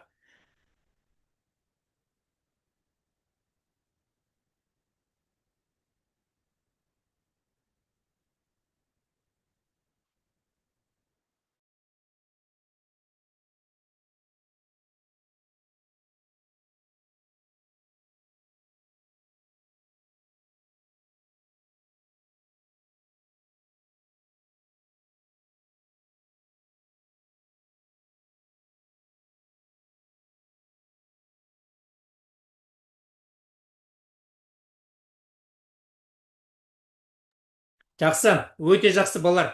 Егер түсінікті болса, мен келесі тапсырмаға өтеміз, және қазір біз бір 5-10-15 минутқа үзіліс жасаймыз, 10 минутқа үзіліс жасайық, жақсы. Сосын ары қарай жалғастырамыз. Бірақ ешкім шығып кетпейді. Қазір үзіліс кезінде мен қосымша тапсырмалар беремін. Үзіліс бізде 10 минут болсын, жақсы. Уақыт кетті, 10 минут уақыт үзіліс берейік. Шайымыз ішеміз, экранда отырып шай іше берсек болады. Мен де қазір сіздермен бірге отырып шай ішемін, су ішемін. Сіздерден печенье сұрап аламын қазір, алма сұрап алуым мүмкін. Кімді артық бар, беріңіздер. Жақсы, кеттік. Так, қосымша тапсырмалар үзіліс басталды. Туалетке барып келіңіздер, су ішіп келіңіздер. Бірінші тапсырма алғашқы 5 минутқа беріледі. Так, бізге сұрақ қандай? Заңдылық танытып, белгісіз танытамыздар. Мен бұның шешімін айтпаймын. Өзіміз жазамыз, комментарий бөлмеге шығарамыз жауабымызды. И келесі сабақта талдау жасаймыз. Және естеріңізге сала кетейік, бүгін бізде белсене қатысқан үш оқушыға ақшалай сыйлық бар. Ол белсенділік бірінші есеп шығаруға байланысты дәптеріне, және сол жауапты комментарий бөліміне міндетті түрде жіберуіміз керек, белсенді түрде. Екінші, каналға тіркелеміз, қиын емес. Лайк басамыз, егер ұнап жатса. Және ең бастысы, соңғы шарт, ең маңызды шарт, сіздің ұпайды көтеруіңізге көмектесетін, ол бізде осы тікелей эфирде міндетті түрде өзіңіздің WhatsApp-тағы топтарыңызға міндетті түрде бөлісесіз. Сол бізде мұғалімдердің тобы, ата-аналардың тобы, сыныптастарыңыз тобы, туысқандарыңыз тобы, көршілердің тобы, подъездің тобы деген сияқты топтарға бөлісулеріңіз керек. Сонда ұпай қосылады сіздерге.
Жақсы, балалар, ары қарай келесі қосымша тапсырманы да беремін. Өте жақсы, бізде бірден жауапты жіберіп жатқан балалар бар. Келесі екінші есепті де мен қосып қояйын, қазір 1 минуттан кейін, иә. Бізде үзіліс, балалар, қазір бір 6 минуттан кейін сабағымызды ары қарай жалғастырамыз. Біз ары қарай сиқырлы үшбұрыштармен жұмыс жасаймыз, балалар. Сиқырлы шаршыларды аяқтадық. Енді сиқырлы үшбұрыштар. Сиқырлы үшбұрыштар бізде өте қызық тапсырма. Және көп кездеседі, және тиімді тәсілдермен сіздермен бөлісетін боламын. Құпия тәсілдер бар.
Жақсы, балалар, мен келесі тапсырманы қосамын.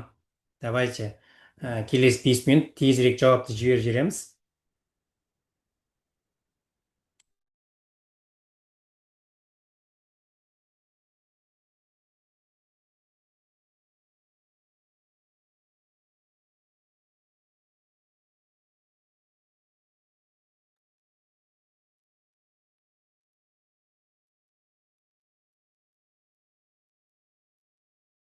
Так, балалар, бүгінгі тақырыпта енді қосылып жатқан балалар болса, және сабақтан шығып кетпейміз, олар бізде аяқталған жоқ сабақ. Әлі бізде сиқырлы үшбұрыштармен жұмыс жасаймыз қазір. Бүгін біз сиқырлы шаршылар және үшбұрыштар тақырыбымен жұмыс жасап жатырмыз.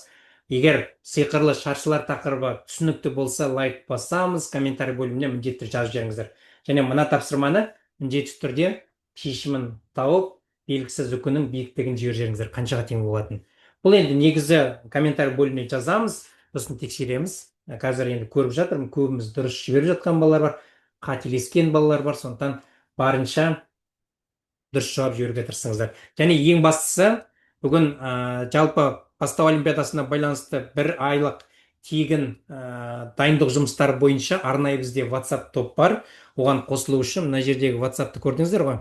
Тура сол WhatsAppқа өзіңіздің ат жөніңізді жазсаңыз, сізге жабық топтың сілтемесі жіберіледі, сол топқа қосылып алсаңыздар болады. Жақсы, бізде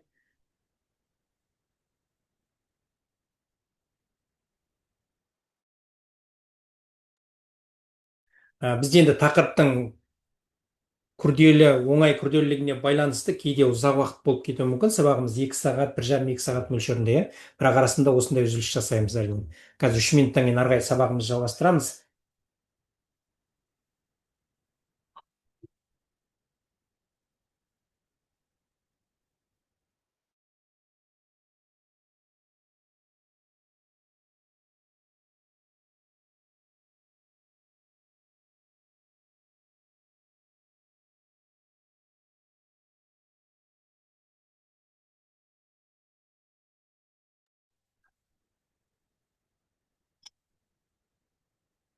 Жақсы, ары қарай жалғастырамыз. Так, бізде қазір уақытымыз болды. Келесі тапсырмаға өтейік бірден. Так, балалар, ары қарай біз сиқырлы үшбұрыштар тақырыбымен жұмыс жасаймыз. Мұқият болыңыздар, иә. Бұл тақырыпта да біз сіздермен оңай тәсілдермен бөлісемін. Сондықтан барынша мұқият боламыз. Алғашқы бірінші, екінші тапсырманы сіздермен бірге түсіндіремін. Ары қарай келесі тапсырмалар бойынша бірге талдау жасап шығарып көретін боламыз. Жақсы. Бірінші тапсырмадан бастайық. Сұрақ бізде әрбір қабырға бойындағы, так, бір минут. Әрбір қабырға бойындағы сандардың қосындысы 36-ға тең болатындай етіп, бос орындарға 1-ден 12-ге дейінгі сандарды қайталанбайтындай орналастыр дейді. Қайталанбайтындай орналастыру керек. Қаншаға тең болатын? Так, бізде сұрақ бойынша сандарды 36-ға тең. Яғни барлық қабырғаның бойындағы, мына қабырғаның бойындағы сандардың қосындысы 36. Келесі, мына сандардың бойындағы сандардың қосындысы 36. Және мына қабырғаның бойындағы 5 санның қосындысы 36 болатындай орналастырамыз. Енді біз мына жақтағы сандардан бізде 1, 2, 3, 4, 5, 6, 7, 8, 9, 10, 11, 12, так, 12, иә, 13-ке дейін емес, 12-ке дейін ғана бар. Так, бізде қазір 12 деген санды қолданды сызып тастаймыз. 7, 3 сызып тастаймыз біз сандарды. 10-ды сызып тастаймыз біз, қолданып қойды. 1 мен 6-ны сызып тастаймыз. Және 2 мен 5-ті. 2 мен 5 сызып тастаймыз. Сонда қалған сандар бізде 4, 8, 9, 11 деген сан.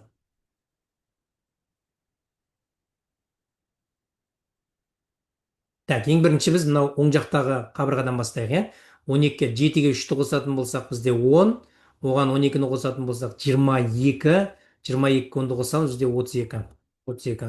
Егер 36-тан 32-ні азайтатын болсақ, ол 4-ке тең болады. Болды, 4-ті онда мына жерге қоямыз. 4-ті уже қолдандық біз. Келесі. Енді бізде 2 қабырғаға байланысты. Мына қабырғаны қосатын болсақ, 10-ға 1-ді қосамыз, 11, оған 6-ны қоссақ бізде нешеге тең болады? 17-ге тең болады. 17-ге біз белгісіз 2 санды қосамыз. Және мына жақты қосып көрейік енді. Мына жердегі саннан бізде 12-ге қосамыз 5-ті, ол бізде 17, 17-ге 12-ні қосамыз 19. Мына 19 болады, және белгісіз екі сан бар. Мына жерде белгісіз екі сан бар, иә. Бірақ мына жердегі ортақ, екеуіне де ортақ болатын А деген сан бар, міне. А деген сан. Екеуіне де ортақ болып тұратын төбедегі сан, иә. Ортақ санды алып тастайтын болсақ, сонда біз 17-ге мына белгісіз санды қосамыз, және 19-ға белгісіз санды қосамыз. Мына жердегі Б мен С деп алатын болсақ, иә, екеуі тең болу керек. Енді бізде ол сандардан 8, 9 және 11 деген сандар, осылардың арасында байланысқа байланып шығарамыз. Так, мына екеуінің арасындағы бір нешеге тең болып тұр? 2-ге тең болып тұр айырмасы, иә. Онда айырма 2-ге тең болатындай 8 бен 9-ды қарастырамыз. Онда бізде мына жаққа 9, мына жаққа 11-ді қоятын болсақ, екеуін қоссақ бізде 28, мынау да 28. Так, онда 17 болатын қайсысы бізде? Мына жерге біз оны 11-ді жазамыз. Дұрыс қой, иә? Мынаған 9 жазамыз. Онда мына жерде қалып қойған 11 мен 9 кетті, 8 жазамыз мына жерге.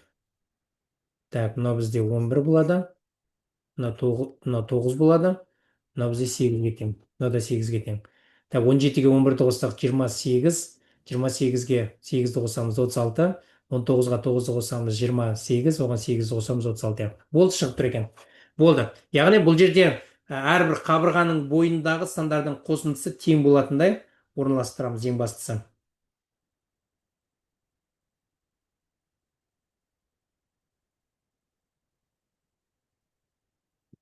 Жақсы. Так, кімге түсінікті, бірден плюс қоямыз. Болар тездетіп. Егер түсінікті болса, лайк басып кетуді ұмытпаңыздар. Және каналға міндетті түрде тіркелеміз. Кеттік ары қарай. Келесі тапсырмаға өтеміз. Тура осыған ұқсас келесі тапсырма. Давайте. Келесі тапсырмаға да мен белгілі бір уақыт берейін. 5 минут уақыт жеткілікті. Уақыт кетті. Так, әр қабырға бойындағы сандардың қосындысы тең болатындай етіп, 1-ден 6-ға дейінгі сандарды дөңгелектердің ішіне орналастыр, және әрбір қабырғаның бойындағы тең болу керек. Уақыт кетті. Бұл жерде төбесіне бізге енді 1, 2, 3 деген сандарды орналастыр дейді. Біреу мен көрсетейін енді сіздерге, оңайтасын. Бізге төбеге 1, 2, 3 деген сандарды орналастыр дейді. Бізге берілген сандардан 1, 2, 3, 4, 5, 6 сан бар. Енді бұның біз 1, 2, 3-ті орналастырдық, қалған сан.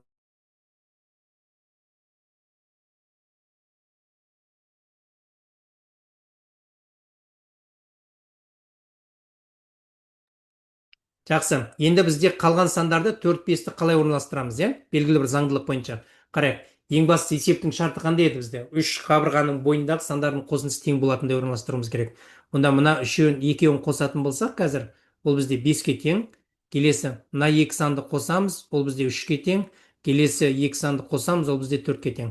Енді әрбір қабырғаның бойындағы сандардың қосындысы тең болатындай қарайтын болсақ, бізде 3, 4, 5 деген сандар тізбектес. Енді қалған сандар қандай бізде? 4, 5, 6 деген сандар, е? Мына жақта бізде ең үлкен қосылғыш бізде 5. Онда мына жердегі ең кіші санды орналастырамыз 4-ті. Ал мына жақта бізде ең кіші қосылғышымыз ол 3-ке тең. Онда оған ең үлкен санды орналастырамыз 6-ны. Ал келесі 5-ті біз мына жаққа орналастырамыз. Енді әрбір қабырғаның бойындағы сандардың 3 санның қосындысын есептеп көрейік. Қаншаға тең болатын? Мына жақта 2-ге 4-ті қоссақ бізде 6, оған 3-ті қосамыз, нешеге тең болады? Ол 9-ға тең болады. 2-ге 6-ны қосамыз 8, оған 1-ді қосамыз 9, 1-ге 5-ті қосамыз 6, оған 3-ті қосамыз 9. Сонда әрбір қабырғаның бойындағы 3 санның қосындысы қазір 9 болып жатыр. Және төбесіне бір орналастырдық 1, 2, 3 деген сандарды. Так, кімге түсінікті? Бірден плюс қоямыз комментарий бөліміне. Тезірек балалар, егер түсінікті болса, және дәптерге жазып алуды ұмытпаңыздар. Жылдам. Сонда біз төбесіне 1, 2, 3 деген сандарды орналастыру арқылы әрбір қабырғаның бойындағы 3 санның қосындысы 9 болатындай 1-ден 6-ға дейінгі сандарды орналастырдық.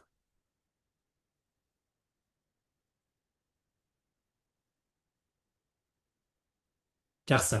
Кеттік ары қарай. Келесі. Жақсы, көбімізге түсінікті болған сияқты. Так, балалар, бүгін ең белсенді танытқан 3 балаға ақшалай сыйлық бар, ұмытпаңыздар. Ол бізде біріншісі есеп шығарамыз дәптерге, жауабын комментарий бөліміне міндетті түрде жібереміз. Екінші, каналға тіркелеміз және лайк басуды ұмытпаймыз, егер түсінікті болса. Үшінші, ең маңыздысы, осы тікелей эфирді өз WhatsApp топтарымызға поделиться деген кнопка бар, мына жерде. Тура сол арқылы таратамыз, топтарға жібереміз. Қанша көп топқа саласыз, соншалықты сізге ұпай қосылады рейтингке байланысты. Жақсы, кеттік. Барлығыңызға сәттілік. Ең бастысы біз тақырыпты түсінікті, нақты түсініп алсақ, ең бастысы сол. Кеттік ары қарай. Келесі тапсырманы өздеріңіз шығарып көріңіздер. Тура жаңағы есеп, ештеңе өзгерген жоқ, бірақ төбесіне қандай сандарды орналастыр дейді? 4, 5, 6 деген сандарды орналастырамыз. Уақыт кетті. Бірден жібереміз, дәптерге шығарамыз бірінші, сосын барып жауабын жіберсек болады. Бұл жерде ең бастысы қабырғаның бойында сиқырлы сан қаншаға тең екенін жазсақ болды.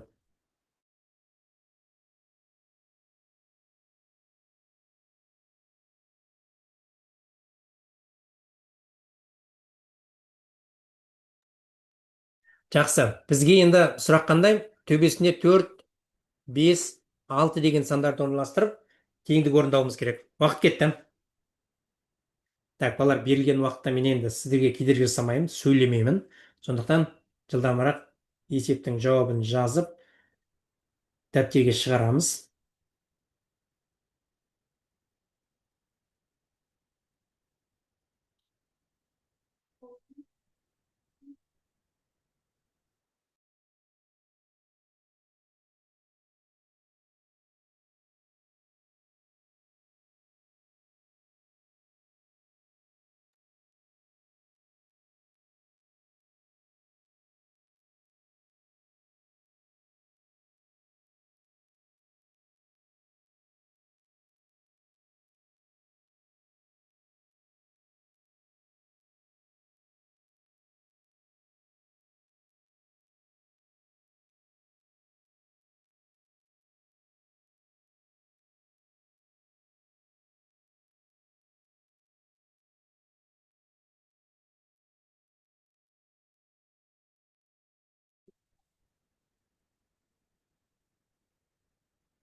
Жақсы, тамаша. Бізде уже бірден шығарып жатқан балалар бар. Өте тамаша. Так, бізде есептің шарты бойынша нені табу керек? Бізге есептің шарты бойынша әрбір қабырғаның бойындағы үш санның қосындысы тең болатындай сандарды орналастырамыз бірден алтыға дейінгі. Ал біздің жағдайда төбесіне біз 4, 5, 6-ны орналастырып жатырмыз. Қараңыздар, ең бірінші біз қосамыз қосындысын. 4-ке 5-ке 6-ны қосатын болсақ бізде 11, 4-ке 6-ны қосатын болсақ бізде 10, 4-ке 5-ті қосатын болсақ 9. Сонда 9, 10, 11 деген сан шығады. Енді біз 1, 2, 3, 4, 5, 6-ны жазып алдық. Енді 4, 5, 6-ны жазып қойдық, қалған сандарды орналастырамыз. Қалған сандарды қалай орналастырамыз, қараңыздар. 9, 10, 11. Бізде ең үлкен қосылғыш ол бізде 11.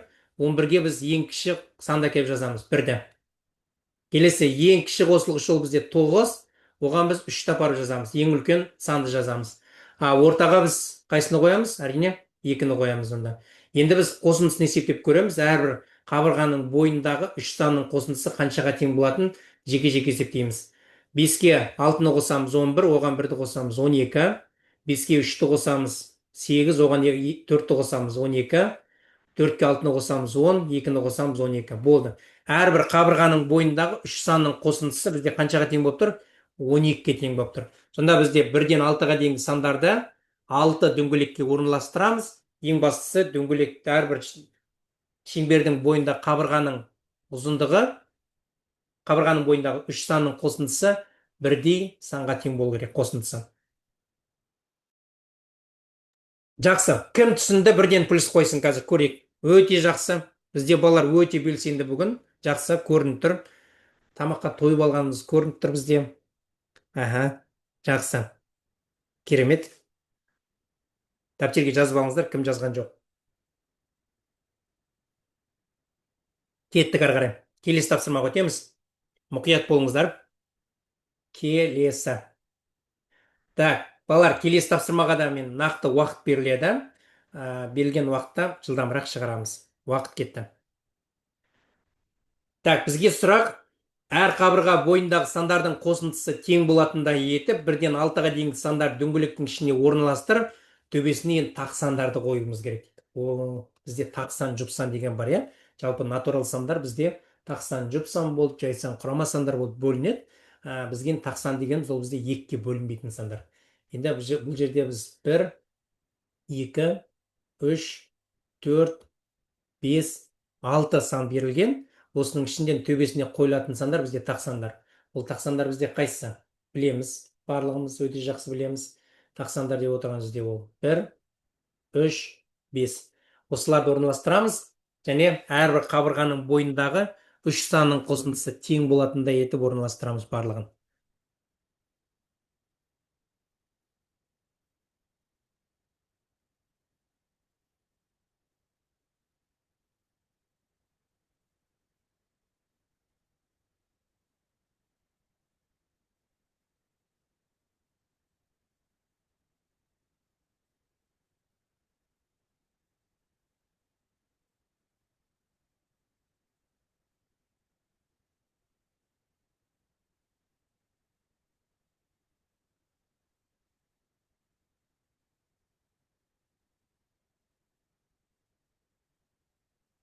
Тамаша.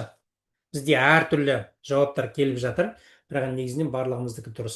Бұл жерде шығару алгоритм білеміз, қалай шығару керек екенін.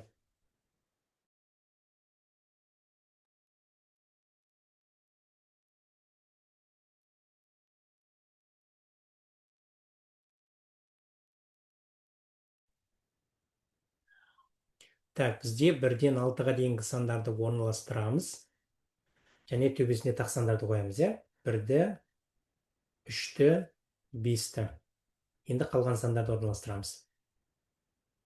Енді келесі алгоритм бойынша біз осы берілген сандардан төбедегі сан 2-ден қосындысын аламыз. Ол бізде 3-ге 5-ті қосатын болса, ол 8-ге тең. 1-ге 3-ті қосамыз, ол бізде 4-ке тең. Так, келесі 1-ге 5-ті қосамыз, бізде 6-ға тең. Онда бізде 4, 6, 8 деген 3 жұп сан шықты. Яғни мен мына жақтағы 1-ді, 3-ті, 5 сызып тастаймын, енді қалған сандарды орналастырамыз. Енді келесі заңдылық бойынша ең үлкен қосылғыш ол 8-ге тең, оған мен ең кіші санды қоямын, 2-ні мына жерге. Так, ең кішісі бізде 4, оған мен ең үлкен 6-ны қоямын, және мына жаққа 4-ті орналастырамын. Енді мен әрқайсының қосындысын есептеп көрейік. Әрбір қабырғаның бойындағы 3 санның қосындысын есептейміз. Так, 1-ге 6-ны қоссақ 7, оған 3-ті қоссақ бізде 10. 3-ге 2-ні қоссақ 5, оған 5-ті қосамыз 10. Мына жерде 4 болу керек, ә? Так, мынаны өшіреміз керісінше. 1-ге 4-ті қосамыз 5, оған 5-ті қосамыз 10. Болды. Онда әрбір қабырғаның бойындағы санның қосындысы бізде 10-ға тең болып тұр. Кім түсінді? 1-ден плюс қоямыз. Балалар, 1-ден плюс қоямыз. Құрметті оқырман, әріптестер, ата-аналар, міндетті түрде. Қандай да бір сұрақтарыңыз болса, тікелей қойып алсаңыздар болады. Жақсы, кеттік онда, келесі өтеміз. Келесі.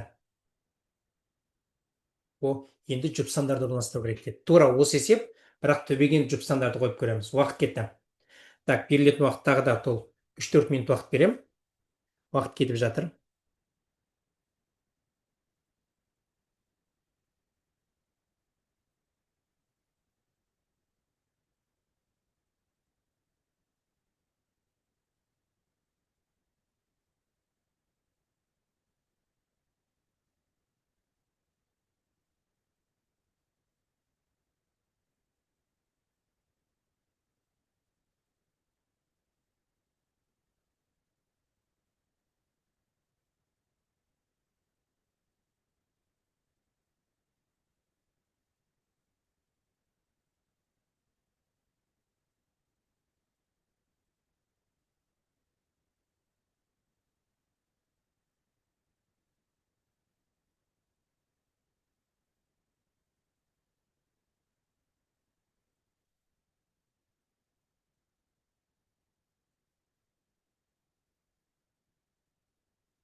Так, біз төбесіне қандай сандарды орналастырамыз? Төбесіне жұп сандарды. Мұнда бізде 1, 2, 3, 4, 5, 6. Жұп сандарды қоямыз. 2, 4, 6. Так, мына жаққа бізде 2 болады, 4 болады, 6 болады. Енді қалған сандарды орналастыруымыз керек. Ол үшін біз 2-ден қосындысын есептеп аламыз. 2-ге 4-ті қосамыз 6, алтыға төртті қосамыз, бізде 10, алтыға екіні қосамыз, 8. Сонда бізде 6, 8 және 10 деген сан шығады қосындысы. Қалған сандарды орналастырамыз. Енді осы жерден біз талдау жасаймыз, иә?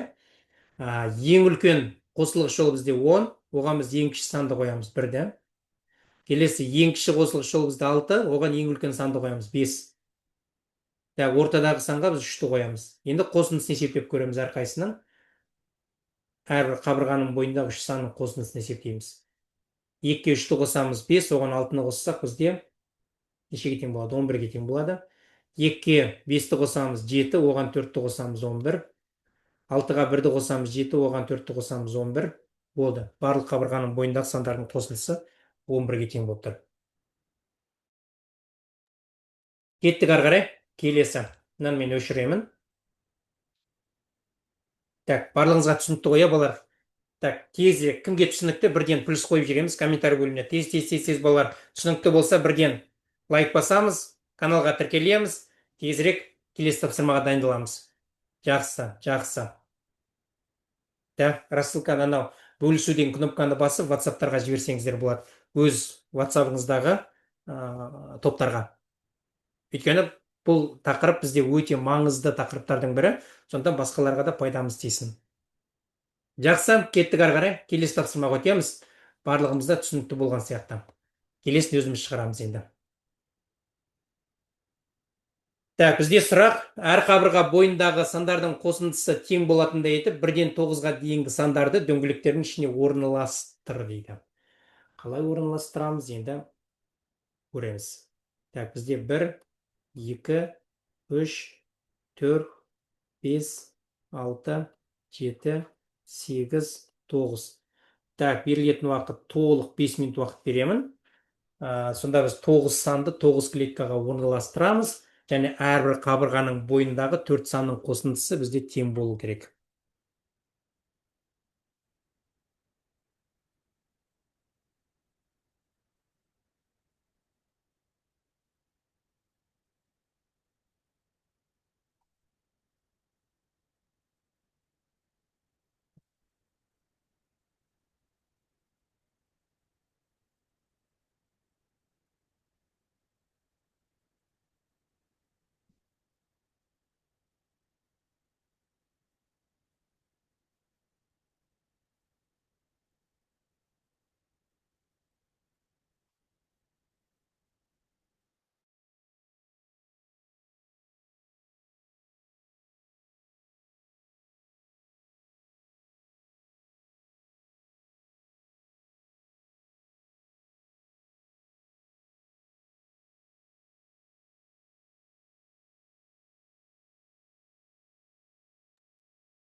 Балалар қараңыздар, иә? Бұл жерде тура осының алдындағы тапсырмамен бірдей ұқсас. Ең бастысы біз бір ғана тәсілін көрсетемін, қалған тәсілдерді өздеріңіз шығарып көресіздер. Бұл жерде де 3-4 түрлі тәсіл бар, бірақ барлығын мен қазір көрсетіп отырмаймын. Бір тәсілін көрсетейін, қалған тәсілдер бойынша үй жұмысына беремін. Жақсы? Бірінші біз былай жасайық. Мынау бастапқы 3 санды орналастырайық төбесіне. 1, 2, 3. Енді қосындысын есептейміз. Мынау бізде 5-ке тең болады. Мына екеуін қоссақ бізде 3-ке тең болады. Мына екеуін қосамыз 4-ке тең болады. Енді қалған сандарда мынау бізде 3, 4, 5, яғни тізбектес сан пайда болды. Енді бізге қалған 6 санды 2-ден қосамыз, бізде тізбектес сан пайда болу керек, қосындының мәні. Оны қалай қосамыз? Қарайық енді. Бірінші біз қайсы екеуін қоссақ болады? Тізбектес болу үшін 4 пен 9-ға дейінгі сандарда. Бірінші 4 пен, давайте басқа түс алайын, иә? Қосып көру үшін. 4 пен 7-ні қосайық, бізде қанша шығады? 11 шығады.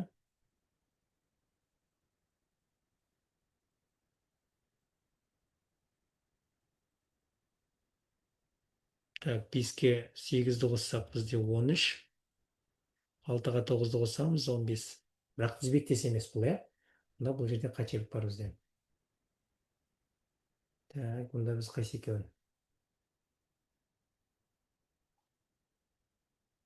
Так, мұны екеуін қоссақ бізде 13.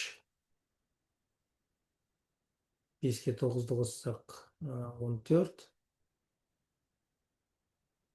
Так, 4-ке 8-ді қоссақ 12. 12, 13, 14. Шығып тұр міне. 12, 13, 14. Сонда бізде қараңыз, 4 пен 8, 12, 5 пен 9, 14, 6-ға 7, 13. Тамаша. Біз тізбектес тауып алдық. Енді қараңыздар, мына жақтағы ең үлкен қосылғыш ол бізде 5 қой. Онда мына жердегі ең кіші қосылғышты жазамыз оған. 5-ке біз ең кіші қосылғышты. Ол бізде қосындысы 12-ке тең болатын. 4 пен 8. Онда мына жаққа бізде 4 пен 8 жазамыз. Келесі. Так, ең кіші қосылғыш бізде 3. Оған ең үлкен қосылғышты апарып қоямыз. Ол бізде 14-ке тең болатын жағдай. 5 пен 9. 5 пен 9. Мына жерге 5, мұнда 9. Қалған 6 мен 7-ні мұнда қоямыз. Енді біз әрбір қабырғаның бойындағы сандардың қосындысын есептеп көреміз, нешеге тең болатын. Так, 2-ге 8-ді қоссақ бізде 10, 4-ке 7-ні қоссақ 4-ке 3-ті қоссақ 7, мына 17 болады, е? Жақсы, келесі. 7-ге 3-ті қосамыз 10, 1-ге 6-ны қоссамыз 7, 17. 9-ға 1-ді қоссақ 10, 5-ге 2-ні қоссақ 7, мына жақта 17. Болды. Әрбір қабырғаның бойындағы сандардың қосындысы бізде 17-ге тең болатындай шықты. Енді сіздерге тапсырма. Өздеріңіз шығарып көресіздер. Төбесіне, мынау бізде бірінші тәсіл, екінші тәсіл. Төбесіне 4, 5, 6-ны қойып көресіздер. Үшінші тәсіл, төбесіне 7, 8, 9-ды қойып көреміз. Осындай 3 тәсілді өздеріңіз үйден шығарып көрсеңіздер болады. Жақсы. Бұл бізде бірінші үй жұмысы қосымша. Так, кім түсінді? Бірден плюс қойып жіберіңіздер. Мына есептің шешуі бойынша. Қазір мен үй жұмысына бірінші тапсырманы бердім. Ары қарай мен үй жұмысына екінші тапсырманы берем қазір. Қараңыздар, екінші тапсырма. Так, 36 клеткаға бірден 36-ға дейін сандарды орналастырамыз. Және әрбір қабырғаның бойындағы, жолдың бойындағы және диагоналдың бойындағы сандардың қосындысы тең болатындай орналастырамыз. Бұл бізде соңғы тапсырма. Так, балалар, бүгінгі тақырып түсінікті болды ма? Бір кері байланыс беріп жіберіңіздерші. Түсінікті болса, плюс қоямыз, түсінікті болды деп жазамыз, лайк басамыз және каналға тіркеліп кетеміз. Және ең бастысы, осы тікелей эфирді немесе осы видеоны міндетті түрде өзіңіздің WhatsApp топтарыңызға бөлісуді ұмытпаңыздар. Сыныптастарыңызға, мұғалімдердің топтарына, ата-аналардың топтарына, туысқандардың топтарына міндетті түрде бөлісеміз. Пайдасы болсын, басқаларға тисін. Жақсы. Бүгінгі сабағымыз осыға дейін болсын. Бүгін сәл ұзағырақ болды сабағымыз. Келесі сабақта кездескенше қай уақытта болатынын бәріміз білеміз. Егер біздің арнайы WhatsApp топқа қосылмаған болсаңыздар, мына нөмерге тезірек жазамыз WhatsApp-қа, сіздерге толық ақпаратты беретін болады. Жақсы. Бүгінге осы. Қош, сау болыңыздар. Келесі сабақта кездескенше.